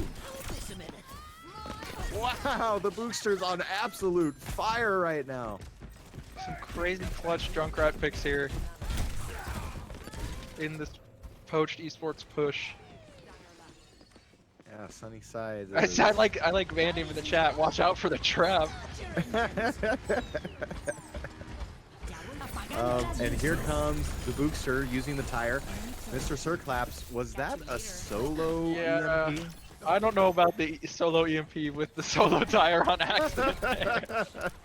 Yeah, at that point you just have to coordinate, because now you're gonna be falling behind. Well, I guess I'm retiring, says accident. That's funny.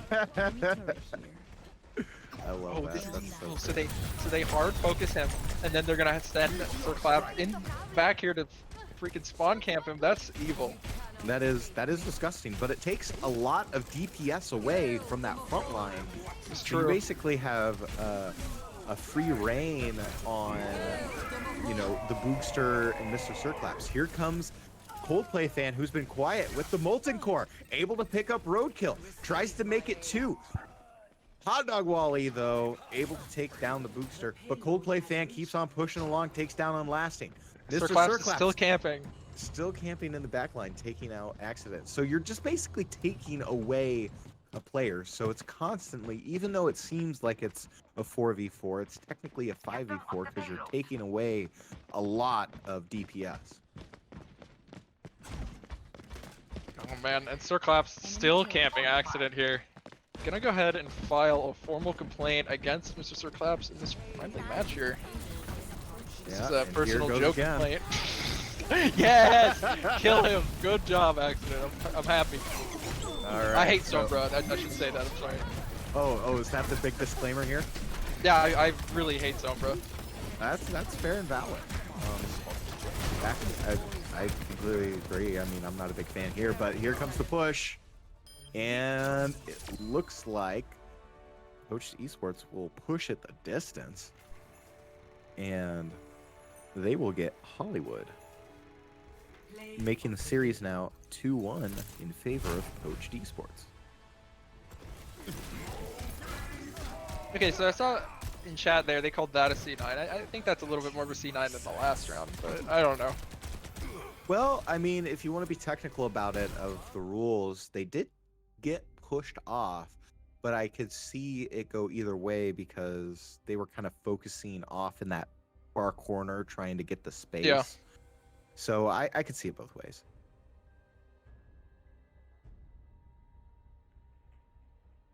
So just another hectic game on display. Of course, we saw a little bit of it all. Coldplay Fan using the Molten Core. We saw Dooms just not even focusing on each other and just focusing the back line. And I think the big thing is that we saw at the very end why Sombra is a much hated character. I agree. And see if Coldplay Fan busts out the Torbjorn again. I don't know. I hate to do this to you, Hunter, but I do have to go to the bathroom really quick, so I'll be right back. Okay.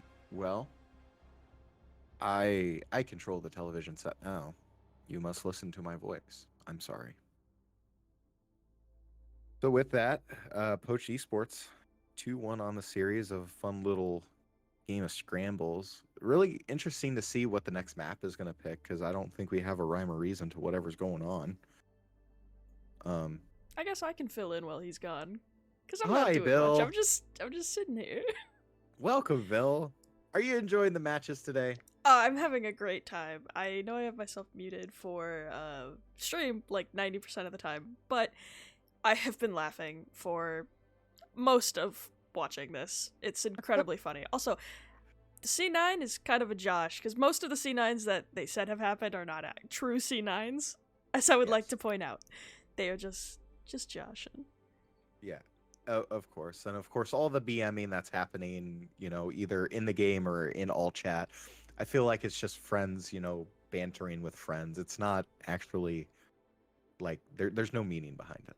Yeah, it's a lot of goofs and gaffs, and I would like to say for next round, as going into this, we have Log and Coldplay Fan and Vandium all together, but on opposite teams. And they are very good friends in real life, and I think it's going to be incredibly funny to watch them fight each other. Yeah, I feel like it's going to be Vandium and Coldplay Fan versus Log, and then it's going to be everybody else playing their own game. I think Hot Dog Wally might get in there as well. Maybe. I mean, I do feel like Hot Dog Wally would. I keep on forgetting that Hot Dog Wally is Skip. Yes, I was muted for that, so stream did not hear that. But yes, Hot Dog Wally is Skip. Which that's going to be fun and interesting to see. Well, Joe, welcome back. Are you back? Hello. Yeah, I'm back. Okay, welcome back. I'm gonna take my pee break now. Okay. I guess I will not reside myself. I will stay here. Hi, welcome back, Joe. How's it going? It's good. Thank you for the intro, Bill. Are they going to King's Row? It looks like they are going to King's Row. I thought it was going to be. King's Row. I thought they had it on Christmas for a second, on some little holiday, but it looks like they changed it off, and I'm a little sad about that. Please put it back to holiday. It's fun. Silly Billy's in chat, for real.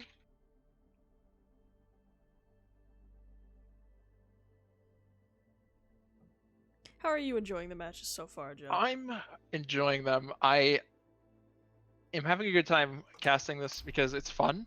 During the regular season matches, it's harder for me to laugh at the goofs that I see happen because it feels a little bit more painful. Like there's more at stake in those like season matches, right? But in this scramble, it's fun because it's for fun. So I can it's fun for me to be able to laugh a little bit more while I'm casting. So I'm having a good time. Are you having a good time producing? Fair. I'm having a fantastic time, as I just told Hunter. I'm having a fantastic time just running production right now. And you guys are focusing on the gameplay, I'm focusing on the chat, and everyone just making fun with each other. I've returned. Now I shall reside myself back to production. Ready for battle. All right. So, push it off into game 4. yes. And to game 4, King's Row, Poach Esports with Roadkill, Vandium, Sir Claps, Coldplay Fan, and Doomrad versus Sunnyside University, XNL, Hot Dog Wally, the Bookster, Log, and Bilu. This is going to be fun to see. It's going to be the Ryan matchup, as you can see with the googly eyes for the April Fool's patch. That's going to be so exciting, so fun. And what it's going to boil down to, in my opinion, is going to be who can take the space and who's not going to be too greedy. Yeah, I was going to just say XNL, Roadkill, both on the Rhine. Clash of the Titans coming out of the gate in game 4. I like this. All right, trying to take the space here already. Initially, the Bookster and Mr. Sirclaps on the Widows, trying to get the initial first pick. And there's the duel at the bottom of your screen. Yeah. Trying to take out 1v1. Uses the miner. Tries to rush in. Hot Dog Wally gets picked by Mr. Sirclaps. That's going to be something to think about, too.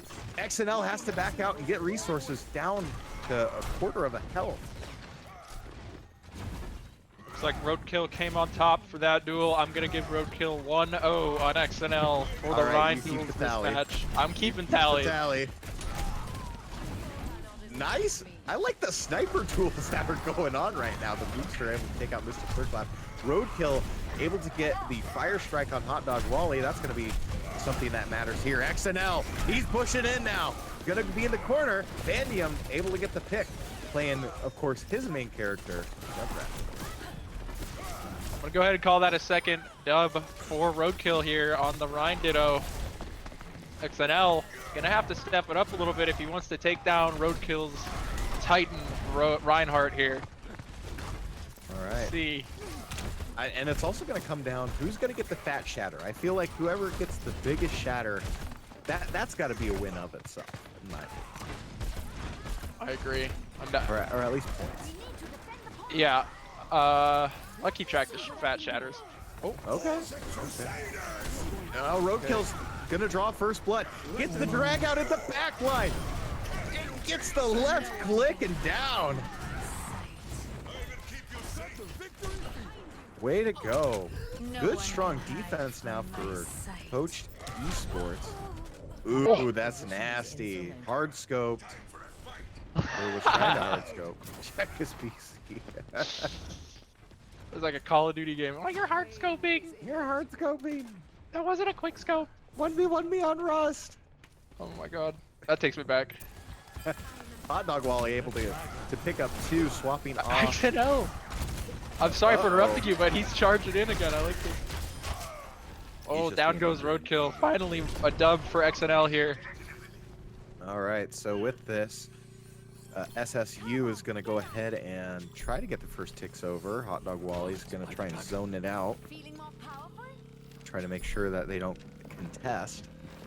And with 120 down left in the time bank, they're going to go ahead and get this one to go. Vandium had to run away from that. Hot Dog Wally not connecting on any of the quick succession shots. But here comes Hot Dog Wally now with the Dragon Strike. Gets no value, tries to zone it out. Roadkill is going to be in that back corner. Needs some beams. Ooh, And good he gets chatter shattered. from XNL. Oh, XNL's coming back with a vengeance. All right now it's Roadkill with 3 and 1 fat shatty, and XNL with 2 and 1 fat shatty. So XNL coming back in this Rhine matchup. I'm having a great time, like exclusively casting the Rhines, by the way. This is really fun.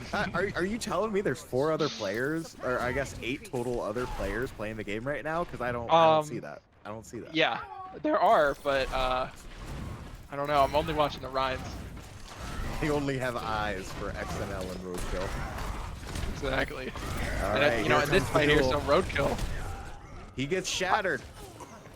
Gets forced. Hot Dog Wally able to take out Mr. Circlaps, and Roadkill is gonna get the fire strike kill on XNL. Oh, Nice job by Doomrat, able to get the booster. Coldplay fan gets the headshot on Hot Dog Wally as a mercy. And then Log able to get the kill on Coldplay fan as the mercy. So that's just DPS mercy, why not? Add that to the tally. Mercy diff in the chat. Love to see funny. it.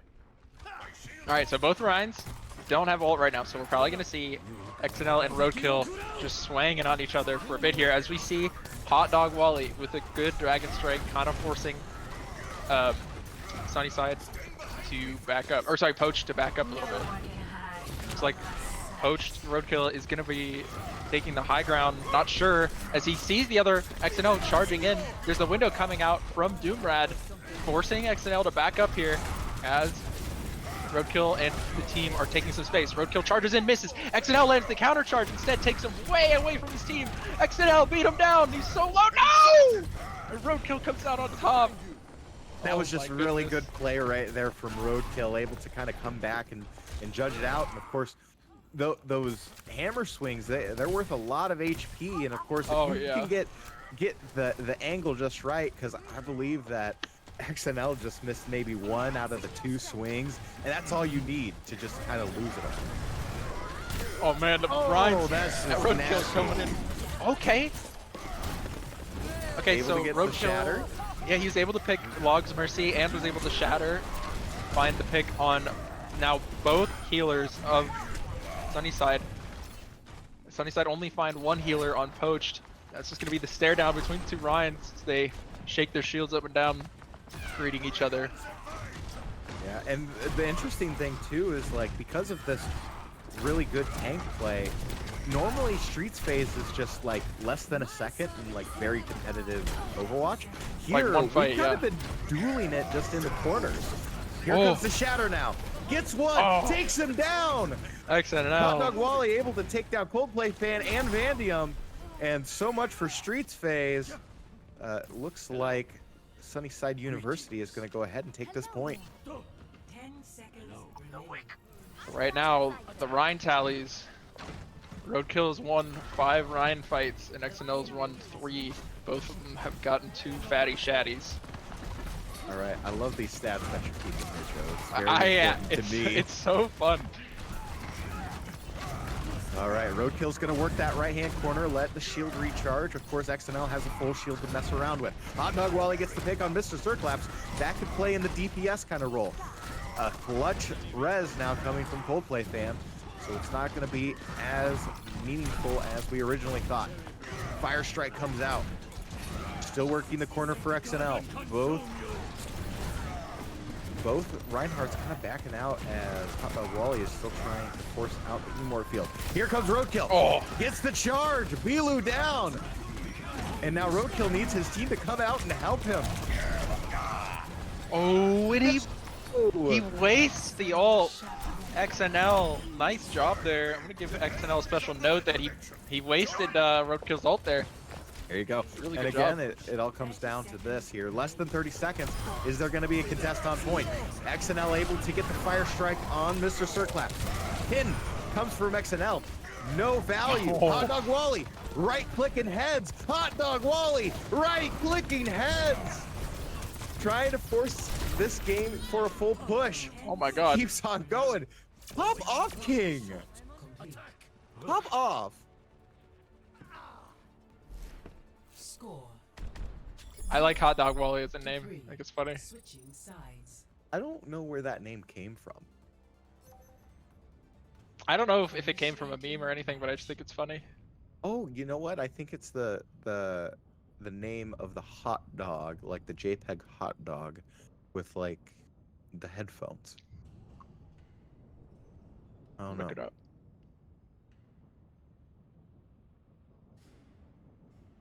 Oh, that's fun.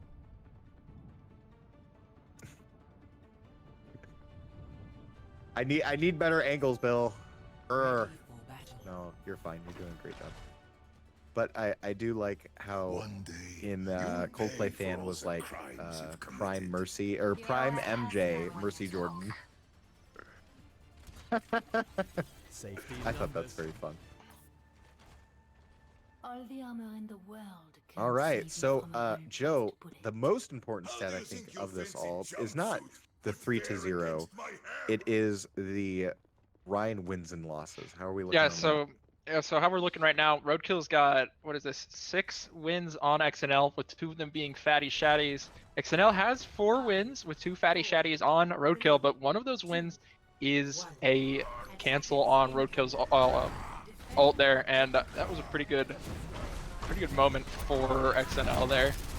All right, so hopefully get another full push here, forcing it to overtime for Panther Esports. Already XNL down to half health. Trying to work it around, takes the mini, gets some more beans from Bilu. And already Vandium trying to get some value here. Nice purple comes out, and XNL pays for it. Goes down. And Panther Esports just walking on point. Yeah, I wanted to point out there, I thought it was really funny how Vandium was just on ground level as Widowmaker with his team there. Not high ground, just kind of standing behind Reinhardt shooting. Which, you know, if you can get the angle and you can get the headshot, why not, right? Alright, so Roadkill is going to go ahead. He's going to go ahead and start walking around, pressing W for XNL, and a nice XNL fire W. strike to take down Roadkill. Oh, I like the Sojourn pick. I don't think we saw this last half, but Circlaps coming with the Sojourn pick here is pretty big because you can charge it up easily off of the shields.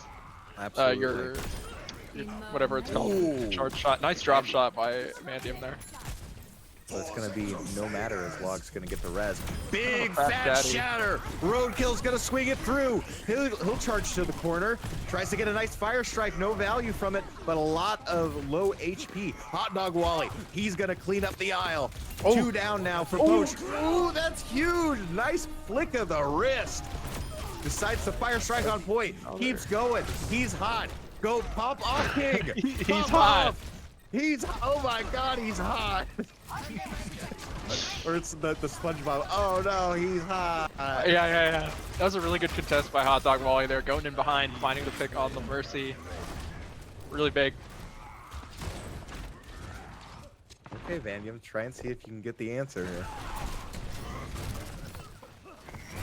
I don't know, Hot Dog Wally's going up there looking for him.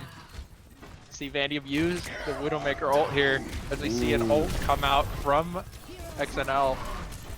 Hammer think comes it's gonna out find from any XNL, value. Like, Yeah. not gonna get no value. Log's gonna battle Mercy it up. Roadkill's about to hit a fatty. I'm calling it. All right, let's see. if Roadkill's it's got gonna his happen. ult up. He's walking on him. There's the nano. There's the shatter. Finds the Good pick on that combo. guy.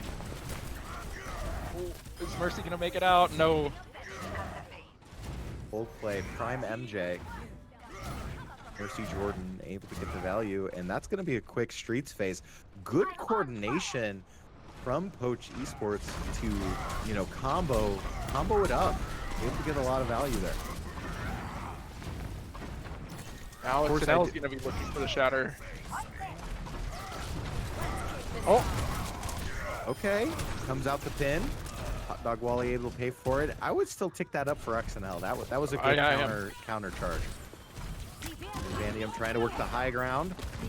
Trying to take out the Mercy. Log able to get the res on Hot Dog Wally. the Books, they're sneaking around with the Riptire here. Gonna be finding Circlaps, forcing him away there. But not using the tire, kind of saving it until he needs to use it. Okay. I feel like XNL is trying to walk on Poached Esports here, but not walking too far. You can walk further here because their spawn doors are on the other side of that choke, because they did not get the check, so we'll see how far. What's up? Also, the thing to note that I kind of want to mention is I really like we mentioned earlier in this half, Mr. Circlaps on the Sojourn can zone a lot from that ability. Ooh, Doomrad goes down, can't find anything there. Roadkill able to pick up Hot Dog Wally. So Poach Esports looking to push now. XNL takes down Roadkill, one for XNL. stops the momentum. Oh, and another one for Res. XNL. Oh, XNL, he's coming for you. He's pressing W. He's pushing right towards the choke. XNL getting 2 of my Ryan points in a row right there. I like that. Right, I'm gonna try and see what the Sojourn. Oh, just murdered. Hot Dog Wally just put down Coldplay fan and Oh, put right. down And- the clap just like that. And your purple, like, come on, man. There's no fear for this man. No fear. I know. He's gonna notice the Ana to his left and put her down like a sick dog too, but unfortunately he gets run away. Yeah, and it also doesn't. Well, it compounds the issue too that you're getting a pocket Mercy too. So you're just Yeah. amplifying that damage to an already high-skilled, high DPS output. Hunter, I hate to interrupt, but Roadkill's looking for a big point right here as he's running to high ground with his hammer. Can he get it I'm from the interested to top see rope? if he's gonna jump and use it. Yeah, from the top rope. rope. Is he gonna? He's looking for it. He's looking for it. He Trying to sees get beam. he sees Hot Dog Wally behind him and he's running him down. It's a good call, but Hot Dog but- Wally's running for his life. Ooh! Oh, This was I'm not Circlaps marking able to get that. the value from that. Just kind of flicked the wrist, and here comes Molten Core now for Vandium. Swapped onto the Torbjorn, able to get Bilu singled out, and Poach Esports, which I forgot that there was a point, like a quite literal payload that they Yeah. had to go to, and just like that, Poach Esports is going to tick up another point, forcing it to the final phase of King's Row. It's interesting. I'm curious to see how this is going to turn out. XNL is coming to this corner here with his Shatter ready, meeting Roadkill right out in front. Don't know how long it's going to take for him to use it. It's tough because in this Rhine Ditto, you got to get in the inside of the head of the other Rhine. You got to know when their Shatter is going to be up. You got to know if he's just going to put down his shield for a second or if he's actually going to put down his shield and start swinging. And that's what you need to ult. Ooh, not a good Suzu from Bilu. Only hit himself there and was not able to save Ryan. I hate that when I play Kiriko. I feel like that happens all the time. Yeah. I mean, had the right idea, XNL able to use the Shatter, couldn't get the value because you just, you got stun locked and you just got killed right away. For less than a minute now, Poach Esports looking to get the full push. Hammer kill! That's our second hammer kill of the series. Vandium able to take down Log this time. Ooh. Oh, cheeky one from Roadkill. Oh, it doesn't go in the hole. He doesn't get the value. The Kitsune rush now on point. Roadkill picks up 3 with the Fire Strike. He's going to press shift and he's going to go run off stage. Vandium able to pick up 2 more to force this into overtime. Score. All right, so how we're looking right now at the 3v3 match point here. Roadkill has 1, 2, 3, 4, 5, 6, 7, 8, 9, 10, 11. 11. I'll say Reinhardt wins to XNL's 1, 2, 3, 4, 6, 7, 8, 9. So a little bit favored for Roadkill right now, but XNL could come out with some heat here. Yeah, at this point, does the ego start talking? Does the solo start, start talking? Yeah, I honestly, how I feel about that is I don't think that either Ryan should be egoing right now because Hot Dog Wally keeps cleaning out Poached Esports. I feel like that's the only reason XNL doesn't have more Ryan points on Roadkill right now. It's just because his teammate keeps killing the enemies before he can. Yeah, I mean, that's fair and that's valid. But it also is a testament to, just the ability that, you're creating that space for Hot Dog Wally to kind of work the magic. You're allowing him to take those high grounds, take the off angles, and then just clean sweep. So I feel like there's going to be some kind of, credit that needs to be given to XNL for that. XNL charging straight in here, holding out the door, trying to get some ult build up. Roadkill running away. That's tough. But I mean, you got tactically reset here, and Log already having to use a resurrection for Hot Dog Wally, so that's something to note. Put in the back of your mind if you're Poached Esports. Yeah, and if you're Poached, you gotta make a move. Or sorry, if you're Sunnyside, you gotta make a move on that really fast because, I totally had that backwards. If you're Poached, you gotta make a move to get a pick on that really quickly because you don't want to wait too long and have another res ready. Yeah, as we kind of see there, XNL was able to get the kill on Roadkill. Of course, the assists were basically the rest of the team.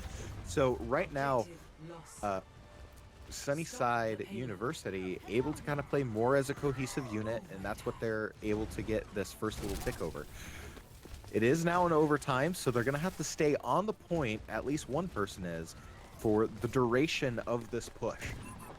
So you're going to have that limiting factor too when you're trying to, diff out the Rhine. Interesting. I don't know what's going to happen here as XNL's Rhine ult is coming up. Okay, Roadkill is on ulted right now, knowing he can build up his Shatter. He pushes in, he gets the Shatter. Well played, Roadkill, getting XNL there. Yeah, and because you're kind of forcing out the backline, Log is able to get the res on XNL. Of course, you get some value from the disruptor here. Here comes Mr. Circlaps, gonna overclock. Tries to get the value on the right clicks. Can't find anybody home. No, but Vandium able to follow up on Log. So members of Sunnyside University going down, slowly getting pushed off the point, but it's still a closer spawn compared to Poached. Here comes Molten Core, gets interrupted. Vandium can't fully utilize it, but it doesn't matter. a good hold there for Poached Esports. Yeah, that was a really good hold by Poached, recognizing that choke point, getting that molten core down when Vandium did was really good. Secured the win there because you can't contest when there is lava where you need to contest. So Absolutely. nice job. Initiating match. Okay. Now it Okay, comes so is down to wait, this. I wouldn't call that a C9 if you lava No. on the cart and you have to step away or die to lava. Okay. No, So it's that's getting not ready. In case anybody typed C9 in the chat, I was getting ready. start fighting. So Make Reed, your case known. XNL's at 9 Rhine points and Roadkill's at 11 right now. So kind of the Alright. same. And how many fat chatties do we have per team? Yeah, so XNL's got 3 fat shaddies with the alt cancel on Roadkill, and Roadkill's got 5 fat shaddies. Okay. Actually, 6 fat shaddies, because he got a 6. really fat one at the end of the last round, yeah. Yep, that's fair. And I mean that's just a testament to, the awareness that Roadkill has, playing around just Hot Dog Wally, who has been, absolutely dominant from the DPS role. You're playing around that. You're being sustained by Coldplay Fan and Doomrad. Of course, that's another thing to note too, is that we haven't said Doomrad a lot, but the biotic grenades and the purples have been kind of clutch in these scenarios here for this Poached Esports team. But they're going to try to look and close it out here now with 1 minute left to go to cap. Man, Roadkill's getting kind of low here as he charges out of line of sight and gets... Okay, so XNL got purpled and Roadkill died. I'm going to give him both a point there. I would. And Log's going to get the res on XNL, so you have that advantage from spawn there. Nice job. Clutch res. Ooh, big headshot. 2 big headshots coming out from Mr. Surflax. He's starting to get a little hot-handed. And already trying to push the point. Less than 30 seconds now to go for Poached Esports. Trying to get pushed SSU off the point. And they're going to just kind of work that corner. Yeah, the Titans are working this corner together here. Kind of just peeking, swinging every now and then. I like it. Yeah. Scary. Well, it's also going to come down to whoever has their first ultimate. Whoever can kind of dump is going to kind of win this game outright, in my opinion. Yeah, so I think it's definitely favored for Poached Esports here. As they are coming around this corner, they are going to have to shell out their ults. Otherwise, Sunnyside's yoke is gonna get cracked and it's gonna start running all over the pan here. Someone's gonna get fried. Yeah, that's for sure. So hopefully we see some grade A shatters come out from Grade okay, A. grade A shatter from Roadkill. Holy crap, that was their almost the entirety of Sunnyside going down to that shatter. And the nano. Roadkill's not messing around. Poach taking this game. I like that. All right, final Rhine tally. Roadkill coming on top with 14 Rhine points and 1, 2, 3, 4, 5, 6, 7, 8 fatty shaddies, and XNL coming out with 10 Rhine points and 3 shaddies and an alt cancel. So great clash of the Titans. Thank you, Roadkill and XNL, for letting me. Well, yeah, you guys didn't even let me, but thanks for going. Nah, it was very interesting. Yeah, that was fun. And I believe Poached won that game. Is that correct? Yeah, because Roadkill absolutely dominated. I forgot. Even though the best efforts of Hot Dog Wally, sometimes it boils down to, a clutch Rhine, which we see in that mirror setup. 6? You see that? It's in the 6v6 format, yeah. Hey, Overwatch 1. Here we go. Oh. Uh-oh. But okay. Nothing changed for you, the viewer, but our screen kind of went black for a second. That's okay. All right. Yeah. We I can't see who the last players are on either team. They're probably gonna swap around teams. Bill. Why- That's fun. Anubis.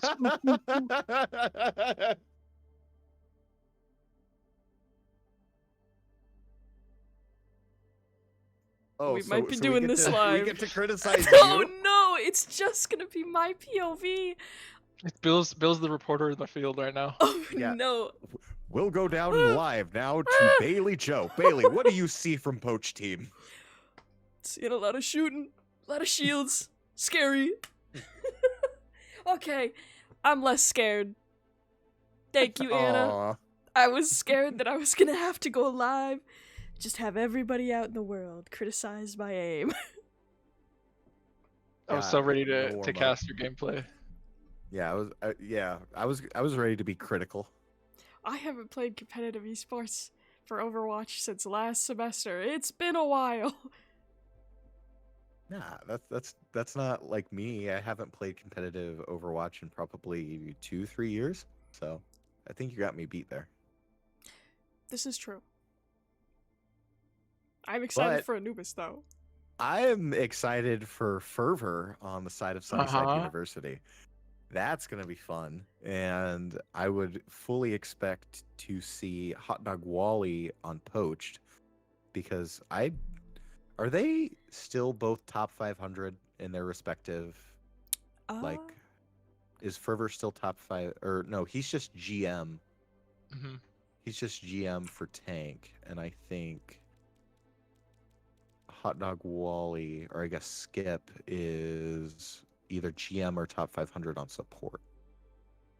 I think if that's still current news.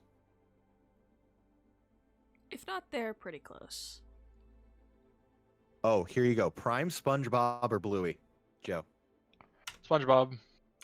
Bill? Or SpongeBob or Bluey? I've never seen Bluey. I've seen Bluey. I really enjoy Bluey. I don't remember a lot of SpongeBob, but I think SpongeBob is hilarious. I'm gonna go for SpongeBob. There's a lot of meme potential there. In fact, Yeah. it has been very memed. I am just a big fan of SpongeBob. I grew up with SpongeBob. Fact. I did as well. My parents say that I watched it a lot. I don't remember watching any of it except for one episode that I still have nightmares about. Why did he Which go one's to the that? deep dark down in the bottom of the ocean and he can't leave? And there's that stupid scene with the bus leaving and he puts his hand in the vending machine and it goes and it comes back, and you know what I'm talking about? Yeah, that episode made me like when I was younger. my It made me God. feel very unsettling. It was very hated unsettling. that episode. Core memory unlocked. Anubis. Temple of Okay. Anubis. So we I see wanna the see Fervor Monkey. joining. Yeah, me too. But we do see the Fervor join Sunnyside University, as you said, Hunter. We don't see him often, but we do know he plays a meat tank and a meter DPS. And going into the 6v6 format, SSU could find a lot of value with the Fervor factor on their team. It's important The to remember. fervor factor. Yeah, it's important to remember though. Poach Esports do have the Unlasting factor on their team, and we know Unlasting is quite the formidable DPS player. So we'll see. This is interesting, and of course, triple tank! oh no, not goats. Let's go goats. And the other thing too, which unlocked a core memory back in 6v6 Overwatch, is the Reinhardt Zarya combo. That's gonna be fun. This is gonna be interesting. I'm so excited here, Joe. Yeah, me too. I don't think that Poach realizes that Sunnyside are going with the triple tank. Now, I don't know if there's some kind of Quadruple Doomfist- tank. Huh? There's 3. No, there isn't. There's Roadhog? Roadhog, Doomfist, Winston, 3 tanks. Oh, okay. Okay, that makes sense. 'Cause I- for some odd reason, I thought Booster was playing Reinhardt. I was curious. I don't know if there's any kind of like special rules for the Doomfist to make it more of a DPS, so it's actually 2 DPS, 2 tank, but Yeah. I don't know. It's been a while since I've seen this choke being held. I'll tell you what, I've never casted it. Oh my goodness. I also appreciate the Fervor One Punch Man skin. That's respect. That's respect on a skin game. Here comes the window now coming out for God's Jedi, trying to work that corner, trying to force Sunnyside Esports up and out of this choke. The Bookster. Yeah, see, that's what I was speculating on. Oh. So they've got him set to Overwatch 1 Doom. Oh. That's interesting. Yeah, I But wonder if already it's... on Lasting, able to pick up 2, and Log gonna use Coalescence to kind of clean up shop here on the defense. Is inevitable. Wait, so are we playing Overwatch 1 settings? Is that what's going on? Oh, that's fun. I also appreciate Vandium going on the Diva. Shout out to our Overwatch 1 Diva players.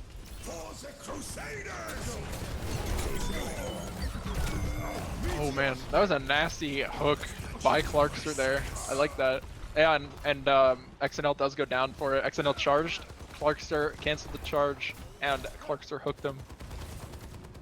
It was really cool. All right, so Sunnyside University is going to go ahead and get on the point. It's going to be interrupted there. A nice sort of kind of get out there for a Log, but it's to no avail as God's Jedi is able to get the headshot, and Vandium picks up Accident.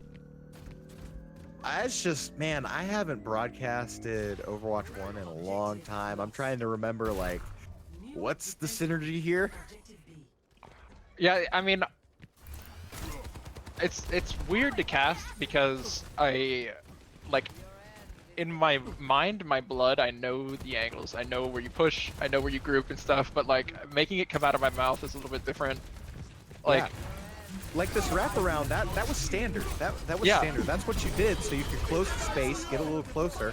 Vandium able to pick up on XNL, so they have the tank here, but a gravitic, or a gravity, whatever the original, oh goodness. Fervor's gonna go ahead and use the DPS Doomfist. What are these balls that keep popping out? Oh. So which ability? Because that means Doomfist punches up, Oh, right? are you talking about like the original? Oh, I remember that. Yeah. So Arisa my should have goodness. the the pole, right? Like little grab Yeah, ball. that has the so the original. Yeah, Holt. So you have Holt, Harden, and then you have your shield. That's what was the abilities. And I'm hearing from Fervor, it is Overwatch 1 Doomfist. Like, it's got the up punch, and it's not the Overwatch 2 move spawns. Yeah, up punch, uppercut. You know, whatever those kids play on those fighting games. Hello there. And so then that means Vandium would have the supercharger as the ultimate playing the Arisa. Yeah, the bongo. Yeah. I do too. So you get a lot of value from that too, using the bongo, especially on defense. So, fun fact, we're already on to the second half of Temple of Anubis as we're trying to reminisce here. Goodness, look at that. That's just not what I remember at all. I mean, it kind of looks like it. It does. It does. Okay, here comes the standard wraparound. So now that's an interesting kind of play right there, and Lasting trying to go onto that point. No value. Doomrad's going to go ahead and jump on point, and SSU is going to have to back out and try to play together again. Here comes another dive now from Doomrad. Tries to zone out, gets no value there, still fighting for the top. Unlasting, able to take out Clarkster. So down one now for Sunnyside University. Bookster goes down. Vandium able to pick up Unlasting. So both of these teams still trying to duke it out on point. And man, that's just so interesting to see how those bubbles go red and white. I just can't get over that. Yeah, it's kind of weird. I would be very confused playing against it. I'm not gonna lie. Like the rock just disintegrated there. Oh, that was on Winston Shield. My bad. Yep. So Vandium able to get the pick on Unlasting. So far so good for this hold for Sunnyside University. No value on the rock. I want to see what the bongo looks like and what the pole looks like for Arisa, because they obviously got rid of the asset for the Orisa shield, so they're like they have those Yeah. weird dots. So I wonder what they. Okay, that's what the pole looks like. You see it shot out a Yeah. dot. Yeah. Oh, gets slept. Oh, Oh, good. Oh, nice Wraith out. And here comes Doomrad now. He's trying to go in the back line. He got stunned, slept, and everything all above. It's going to be focus fired now. The Books are able to take out Accident. Here comes the match now that we're used to. Long, drag-out fights. Vandium. XNL goes down. Fervor. And just a whole host of poached esports goes down. So a nice hold here coming out for Sunnyside University. With 1:45 left to play, Coach Esports needs to start making something happen here. I almost wonder if you need to combo XNL with, like, I don't know, with a pulse bomb or shield. It's just all these old sort of kind of strategies are starting to just flood my memory right now. yeah. I don't know about the sim and Ana pick on Poached right now, but I also was never that good at Overwatch 1, so I don't know the strategies as well. All right. Well, if you're gonna, I mean, defensively, Unlasting on the Sim is very good. As we see, of course, the big thing here come out now. Wow, Clarkster, the Bookster, getting so much value. Bilu picking up the XNL. Oh, I see.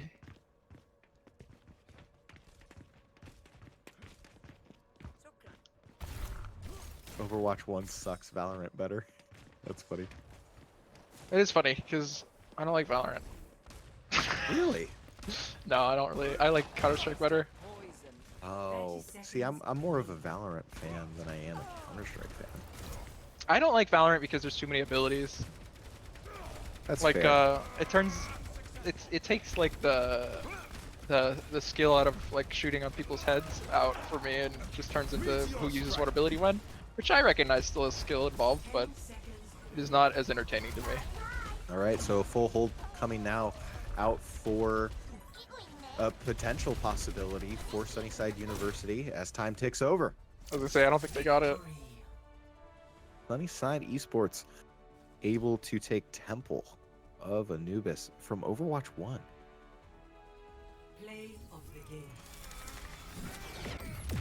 I totally forgot Fervor was playing OG. Just, oh my goodness, yeah. Look at that skill set in the bottom. Like, that's just, like, the fire, the dash is just unbelievable.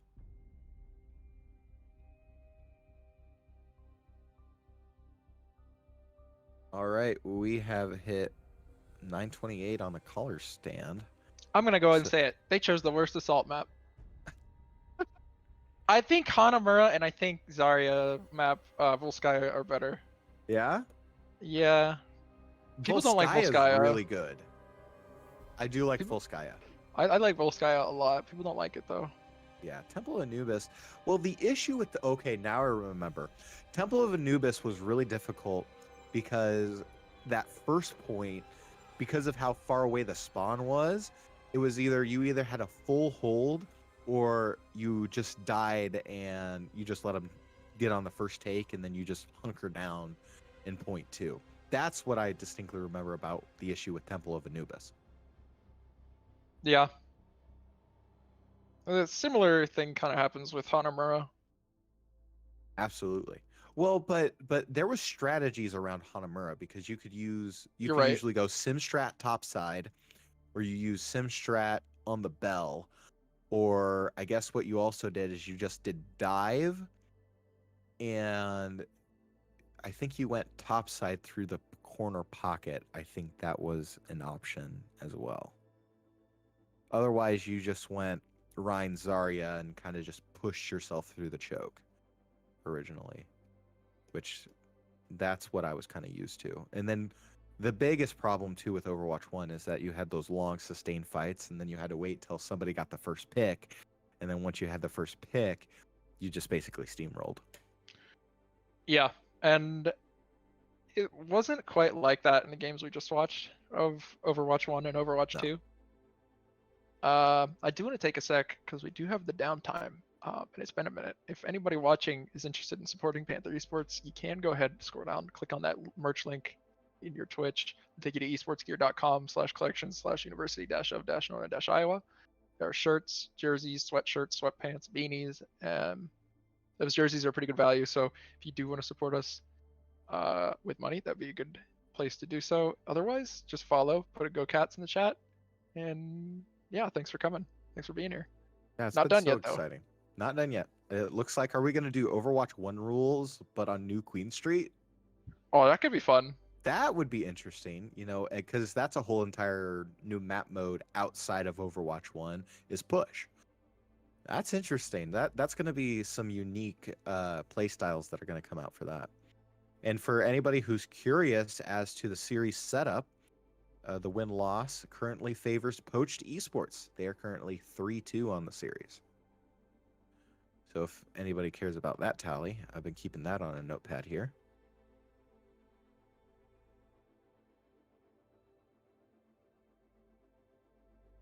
But I do find it very interesting that we now see Hot Dog Wally and Fervor on the teams, and we're still in Overwatch 1 settings. So I think we're gonna get a new Queen Street Overwatch 1 settings, and I'm here for it, Joe. I'm here for Yeah, it.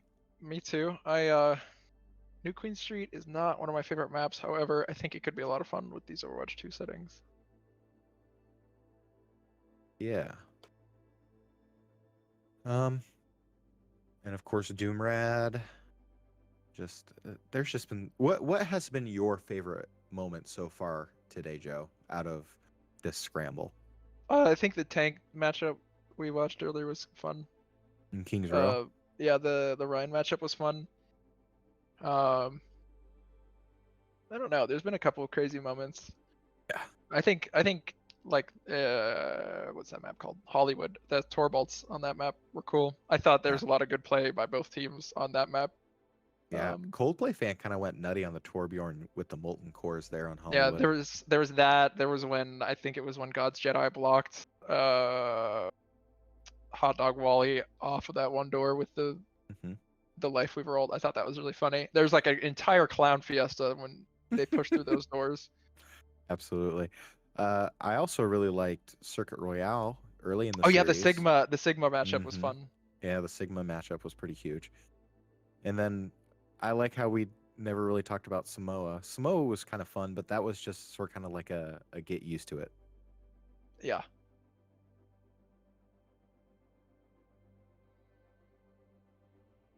But yeah, it's been exciting so far.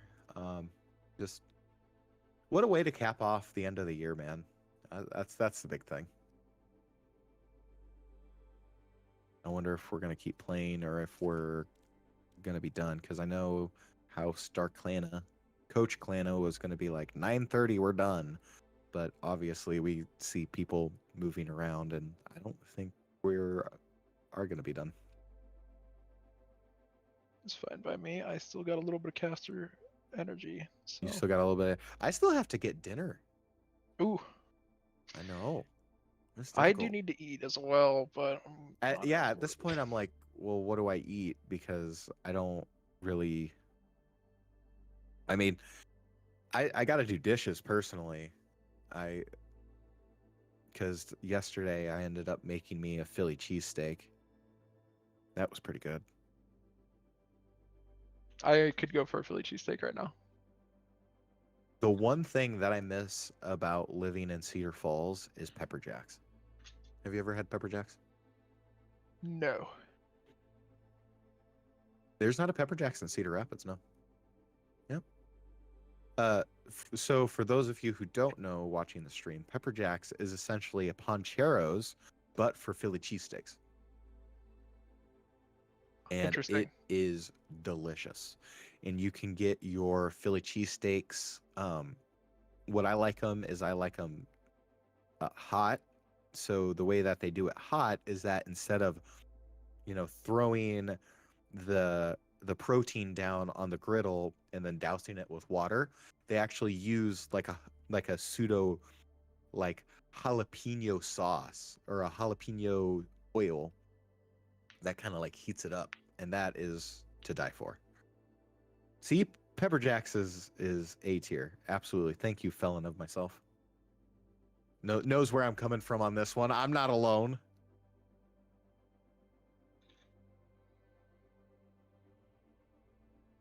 I gotta say, I'm a good in-betweener on this. There's one in Des Moines, near where I am from, and I think it's middle of the road for me, but I haven't had it in a few years, so I'm not up to date.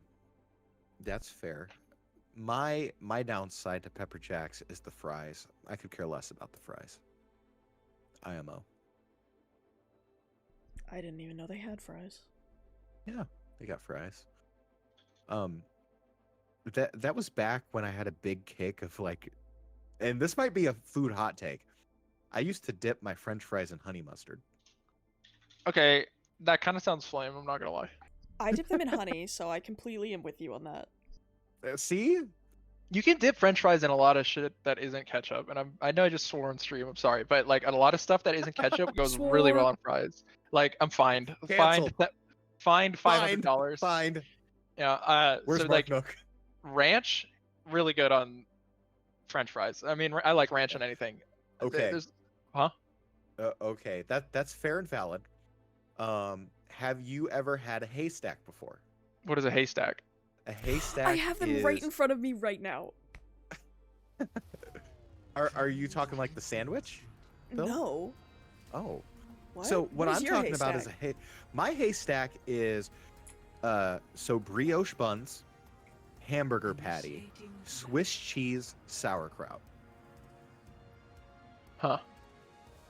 That Sounds like a weird Reuben. Sounds like a weird Reuben. It you know what?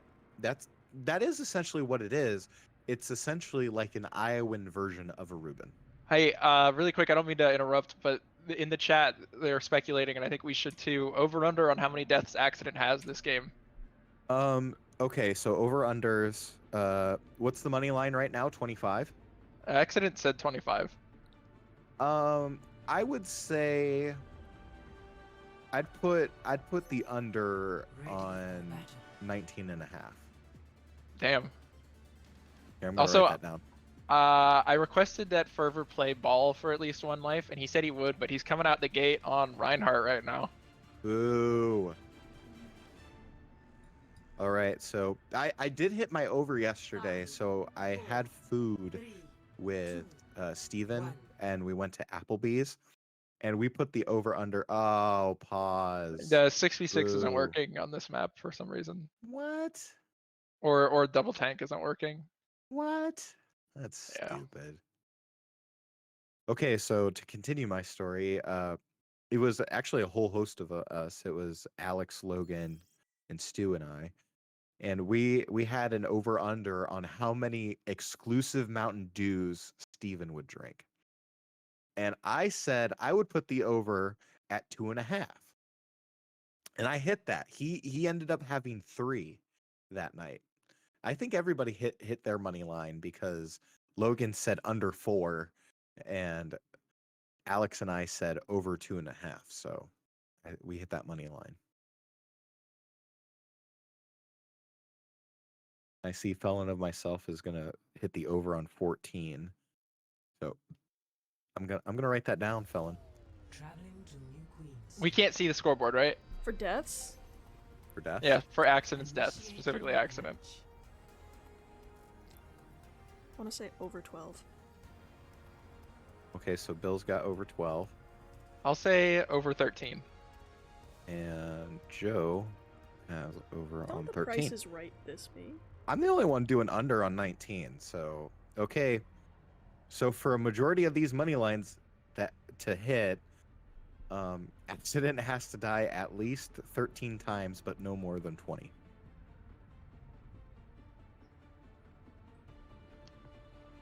Okay, so I If gave anybody Fervor a yeah. hard time for not picking ball. Let's see if he's there. It is. There it is. The mirrored ball. I don't like these comps. I'm not gonna lie. The These comps are are a some little silly. disgusting comps. Everybody's being a little silly Billy. gosh, Hot Dog Wally, Doomrad, Unlasting, Accident Pan, and Mr. Sirclaps is going to be your poached esports. Fervor, Clarkster, Coldplay Fan, the Boogster, Roadkill, and Beelu going to round out Sunnyside University. Okay, Hot Already out Dog to the Wally and gate. Fervor having a little bit of a ball fight. Fervor on the chase. Hot Dog Wally getting out of there while he can. Rolling out to his team rapidly. A nice little get out and go already initially. Fervor trying to play along on point, try to get an off angle, but just kind of rolling around at the speed of sound. Accident able to pick that Parkster. That's a lot of value. Down a Sigma. Is this a slideshow for you too? Yes. Okay. And it looks like Stream hasn't swapped over to screen. Oh, Uh-oh. Did Bill crash? Bill. okay, now Oh, we can cast. Awesome. Okay. Okay. Looks like Fervor is winning the ball battle right now, just looking at ult charges. Never mind, I spoke too soon. As Hot Dog Wally finds a little bit of a slam on Clarkster Sigma there. Getting in the back line while his team's pushing up the robot. Tristan Fervor not having a bit of it, trying to force that ball out. It's not quite working as Accident and Doomrad find some more picks on Sunnyside. All right. So far so good for this momentum, and forward spawn now available for Poached Esports. Trying to keep this going for Doomrad, using that Overwatch Oh! 1 trapped. Oh, gets slept!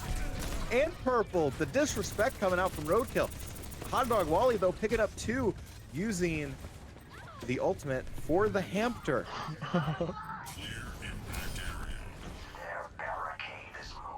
Oh, Bill, you need to switch decks on stream. They're not seeing the thing. They're not seeing the screen. The video game, Bill. I'm sorry, stream. I'm throwing. Fervor getting in close here, trying to get on that windowsill. Looking Hot for the Dog pick on Wally's Hot gonna Dog get Wally. He slapped. slapped, big pick. There's the Purple comes out. One last scene trying to get out of there. Accident able to pick up Roadkill. Oh my Sorry, God. you can play by play for a little bit now, Joe. It's your turn on the Xbox. Fervor just slammed into like 4 members of Poached Esports and got like 20% ult charge. That was crazy. He's gonna keep the ball pick even though he did die. He is doing me a little bit above and beyond right now. Good to see Reaper ult come out from the Boogster. Not gonna find any value. In fact, his team actually all dies when he ults there. See Roadhog ult come out from Clarkster. Try to get Finds the the pick whole on hog. Unlasting. Yeah. Able to get one there. Doomrad able to pick up Roadkill. So some fighting going back and forth. It just seems to me like it's kind of like you mentioned, a little bit of a clown rodeo where just a little bit of everybody's kind of solo dueling or, you know, 2v1ing and getting picks here, picks there. And I guess that's just the nature of, you know, OG dive from Overwatch 1. Mm-hmm. And you know, you see with these 6v6 fights, they go a lot longer. Absolutely. I like that. The constant fighting is more fun to me.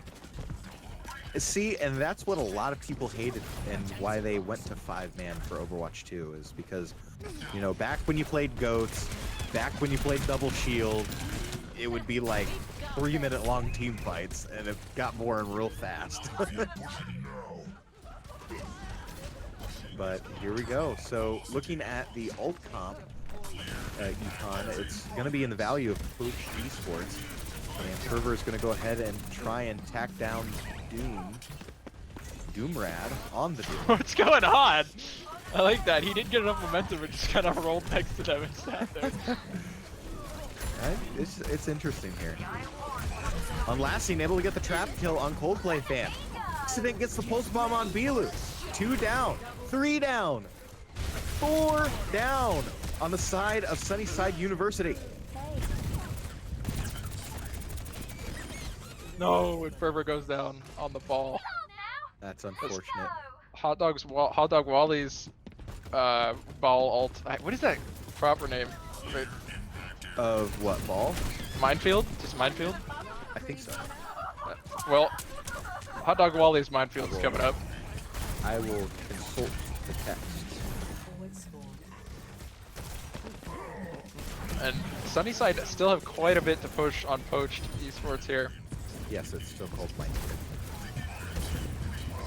So, Accident and Hot Dog Wally able to pick up 3 members of Sunnyside University down for only Doomrad on the side of Poached Esports. Here comes Coalescence now for Pan. Able to pick up Clarkster and sustain the rest of the team, trying to now take down Fervor, who tries to get some sustain of the shield and rolls on out of there. Home stretch now looking for Poached Esports.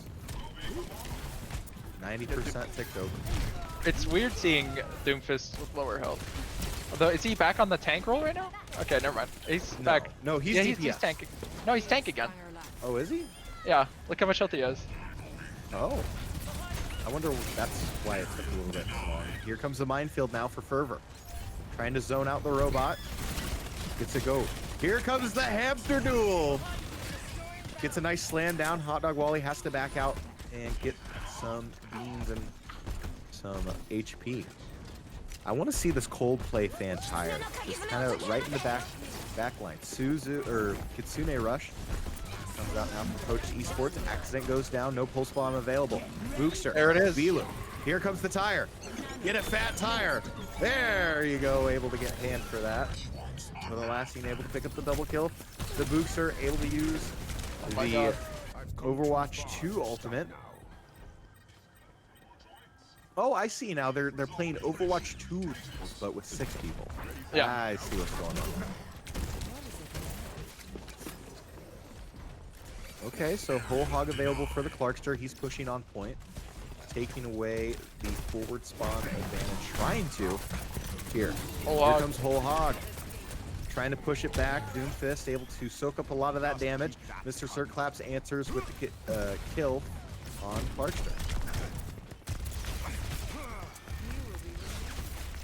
Trying to get some value here now with the Doom ultimate available. He's going to use it. Tries to get it on point. Tries to collapse the pocket and the off angle. And has to back out because of it. Interesting he didn't use his Meteor Strike on the 1 HP Bastion there. Or maybe he was baiting like, oh, the Bastion will think I'm going for him. The whole team will think I'm going for Bastion when we go on the others. But it didn't work out. No, sometimes you just gotta, you know, feed it outright and just, you know, take what's easy, take what you can get. But here we go. Okay. Sunnyside University trying to make something happen, but Hot Dog Wally and Accident has something to say about it. Able to use that pulse bomb. Both members of SSU support is down. And able to take out Clarkster. And still kind of dueling on the point. Some BMing and all chat. I like it. Hog. Well. Ooh. That's interesting. Coldplay fan playing the Genji. I don't think I've seen this before. No, we haven't. That's gonna be interesting. So 1:15 left to a little bit play of a now. Friendly moment between Bilu and Mr. Sir Claps. How joyful.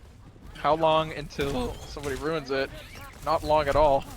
As Tristan comes in, Fervor comes in, and says, no more fun. No more Same fun. thing with Unlasting. I like that. All right. Accident able to get the right hand hook on Bilu, forcing the melee and the Kitsune Rush, trying to push through. Coldplay fan goes down. The Bookster, who's in turret mode, trying to get as much DPS out as you can. Coalescence now comes out for Poached Esports and Pan. Accident trying to get value. No value from the pulse bomb. And Doomrad able to pick up Clarkster. So more members of the tank line for SSU goes down. Dragon Blade now comes out for Coldplay fan. Tries to get the value on the Doomfist. Gets one. He's looking for two. And he doesn't. Kind of sheepish Dragon Blade in my opinion. I agree, although to be fair at the start he got Doom punched away. Okay, crazy pick by Coldplay fan on accident there. I like that. Just kind of stood there and reflected and let him shoot at him. Reflected and kind of dashed for the kill. That was actually kind of legit. I'm not gonna lie. Now Sunnyside have a tall task ahead of them as they have to push the robot to basically poach Esports' spawn here. And if they get off at all, then they lose. So, tricky position to be in. All right, so you got to be flawless now if you're SSU. Trying to tie the series as Poached Esports leads 3-2. Contested point, and here comes the tire. blasting, and he's gonna tire on point. Oh. It's 2. Isn't that the TikTok tire where you launch yourself like right behind them and then rip the tire? Yeah, just right in the back line, right in the middle. Yeah. Kind of solo sacrifice, but you get value from that if you get more than 1 kill, which he did. Trying to get a minefield, trying to zone it out in Kitsune Rush. Hot Dog Wally picks up Fervor. And he emotes. That's disgusting. The BM from Hot Dog Wally. All right. Play of the game. Shout out to Unlasting though. Is this like the 2-man? Oh, that's Oh. nasty. Well, both of those guys were ulting. He just sneaks up and kills them both. Puts them out of their misery. Oh my god. That's nefarious, man. Like, both the Bastion and Junkrat have to sit there to ult and, like, move their cameras away from their character. You have one guy walk in and kill you both. Oh. Yeah, that is. But hey, that's a heads-up play identifying, that's where people are hiding and stopping, and that was pretty legit. Is that the end? Is that all she wrote? I think that's all she wrote. I see people are starting to leave, and it is getting pretty late. We still need to eat food, Joe. We need sustenance. All I've had for food today is a protein bar and a granola bar. That's all I've had for food today. Dude, you need to eat. I know I need to eat. Well, let's go ahead and get this wrapped up as soon as we can. Any final thoughts as we kind of close out the season? Mainly I'm just thinking thanks to everybody who played the night. If you're watching and you played, thank you. It was fun casting you guys. Hopefully we didn't say anything that you guys are like, oh, that hurt my feelings.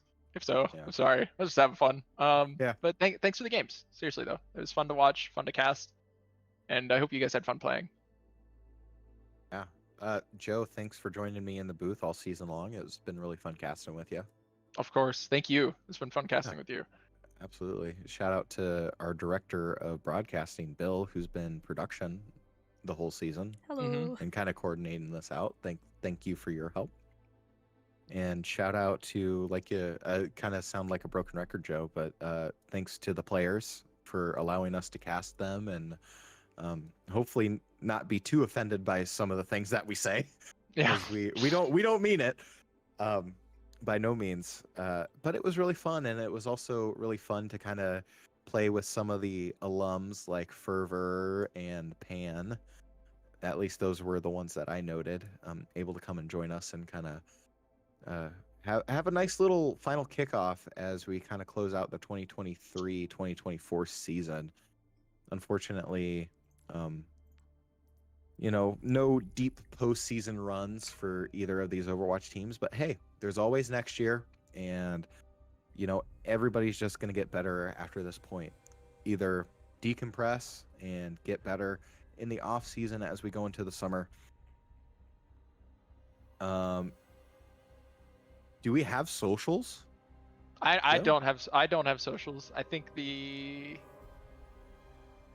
socials you can click on in if you mean our socials, I don't have socials to give you. I'm sorry. Maybe Hunter does.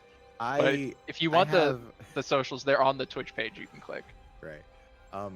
So you can follow my inactive Twitter or X at HunterVADM. Otherwise, don't expect me to post anything on that. Otherwise, we could just hit up with exclamation socials. You can follow us on or I totally spelled social wrong. Anyway, you could go ahead and follow us on that. Joe, would you like to do our final merch drop. Yeah, so Uh, if you guys enjoyed any of the streams this season, if you enjoyed this one, if you like Panther Esports, or if you just want to give somebody in Panther Esports a gift, anything, you can go ahead, scroll down, click on the merch link on your Twitch. I think !merch will also bring you to the link. It'll take you to esportsgear.com/collection/university-of-northern-iowa. There are shirts, t-shirts, polos, sweatshirts, sweatpants, beanies, all kinds of good stuff. And finally, there are jerseys for a pretty good price on there, a lot cheaper than what the $300 like baseball jerseys that you can get elsewhere. You can also put your own name on the back of these jerseys. So great gift for somebody, or just something to pick up for yourself. Otherwise, just give the Twitch a follow, give the socials a follow, put a go cats in the chat, and thanks for coming. I don't know if we have any upcoming broadcasts. I was gonna hand it over to Bill. Do we think we might have something in the future? Do we not want to say anything about it? What's the deal? So, as of right now, I think the only streams that will be maybe continuing to run is our Panther's Den that we started this week for Thursdays. If our Smash guys want to continue doing that. And then you might catch another stream later this April for a possible Olympics that we might have running for a fundraiser here. So, stick around for that if we are able to make that happen. Yeah, sounds exciting. And of course, thank you to the viewers allowing us to, continue to do what we love, and that being esports. Of course, there's a lot of intangibles that come with working on a team, not only in real sports, but on electronic sports as well. You get to learn a bunch of teamwork, communication, leadership, all those things. And shout out to Starklana and the coaching staff for just the esports team in general, being able to, really help teach the intangibles that a lot of these players, members, casters, production going to take with them into the real world. And as Joe and I would know, as graduated alumni of the great University of Northern Iowa, it is very, very, very beneficial. Speaking of Starklana, 28th as a tentative for the Olympics. Oh, Okay. fun. For everyone. That's exciting. All right.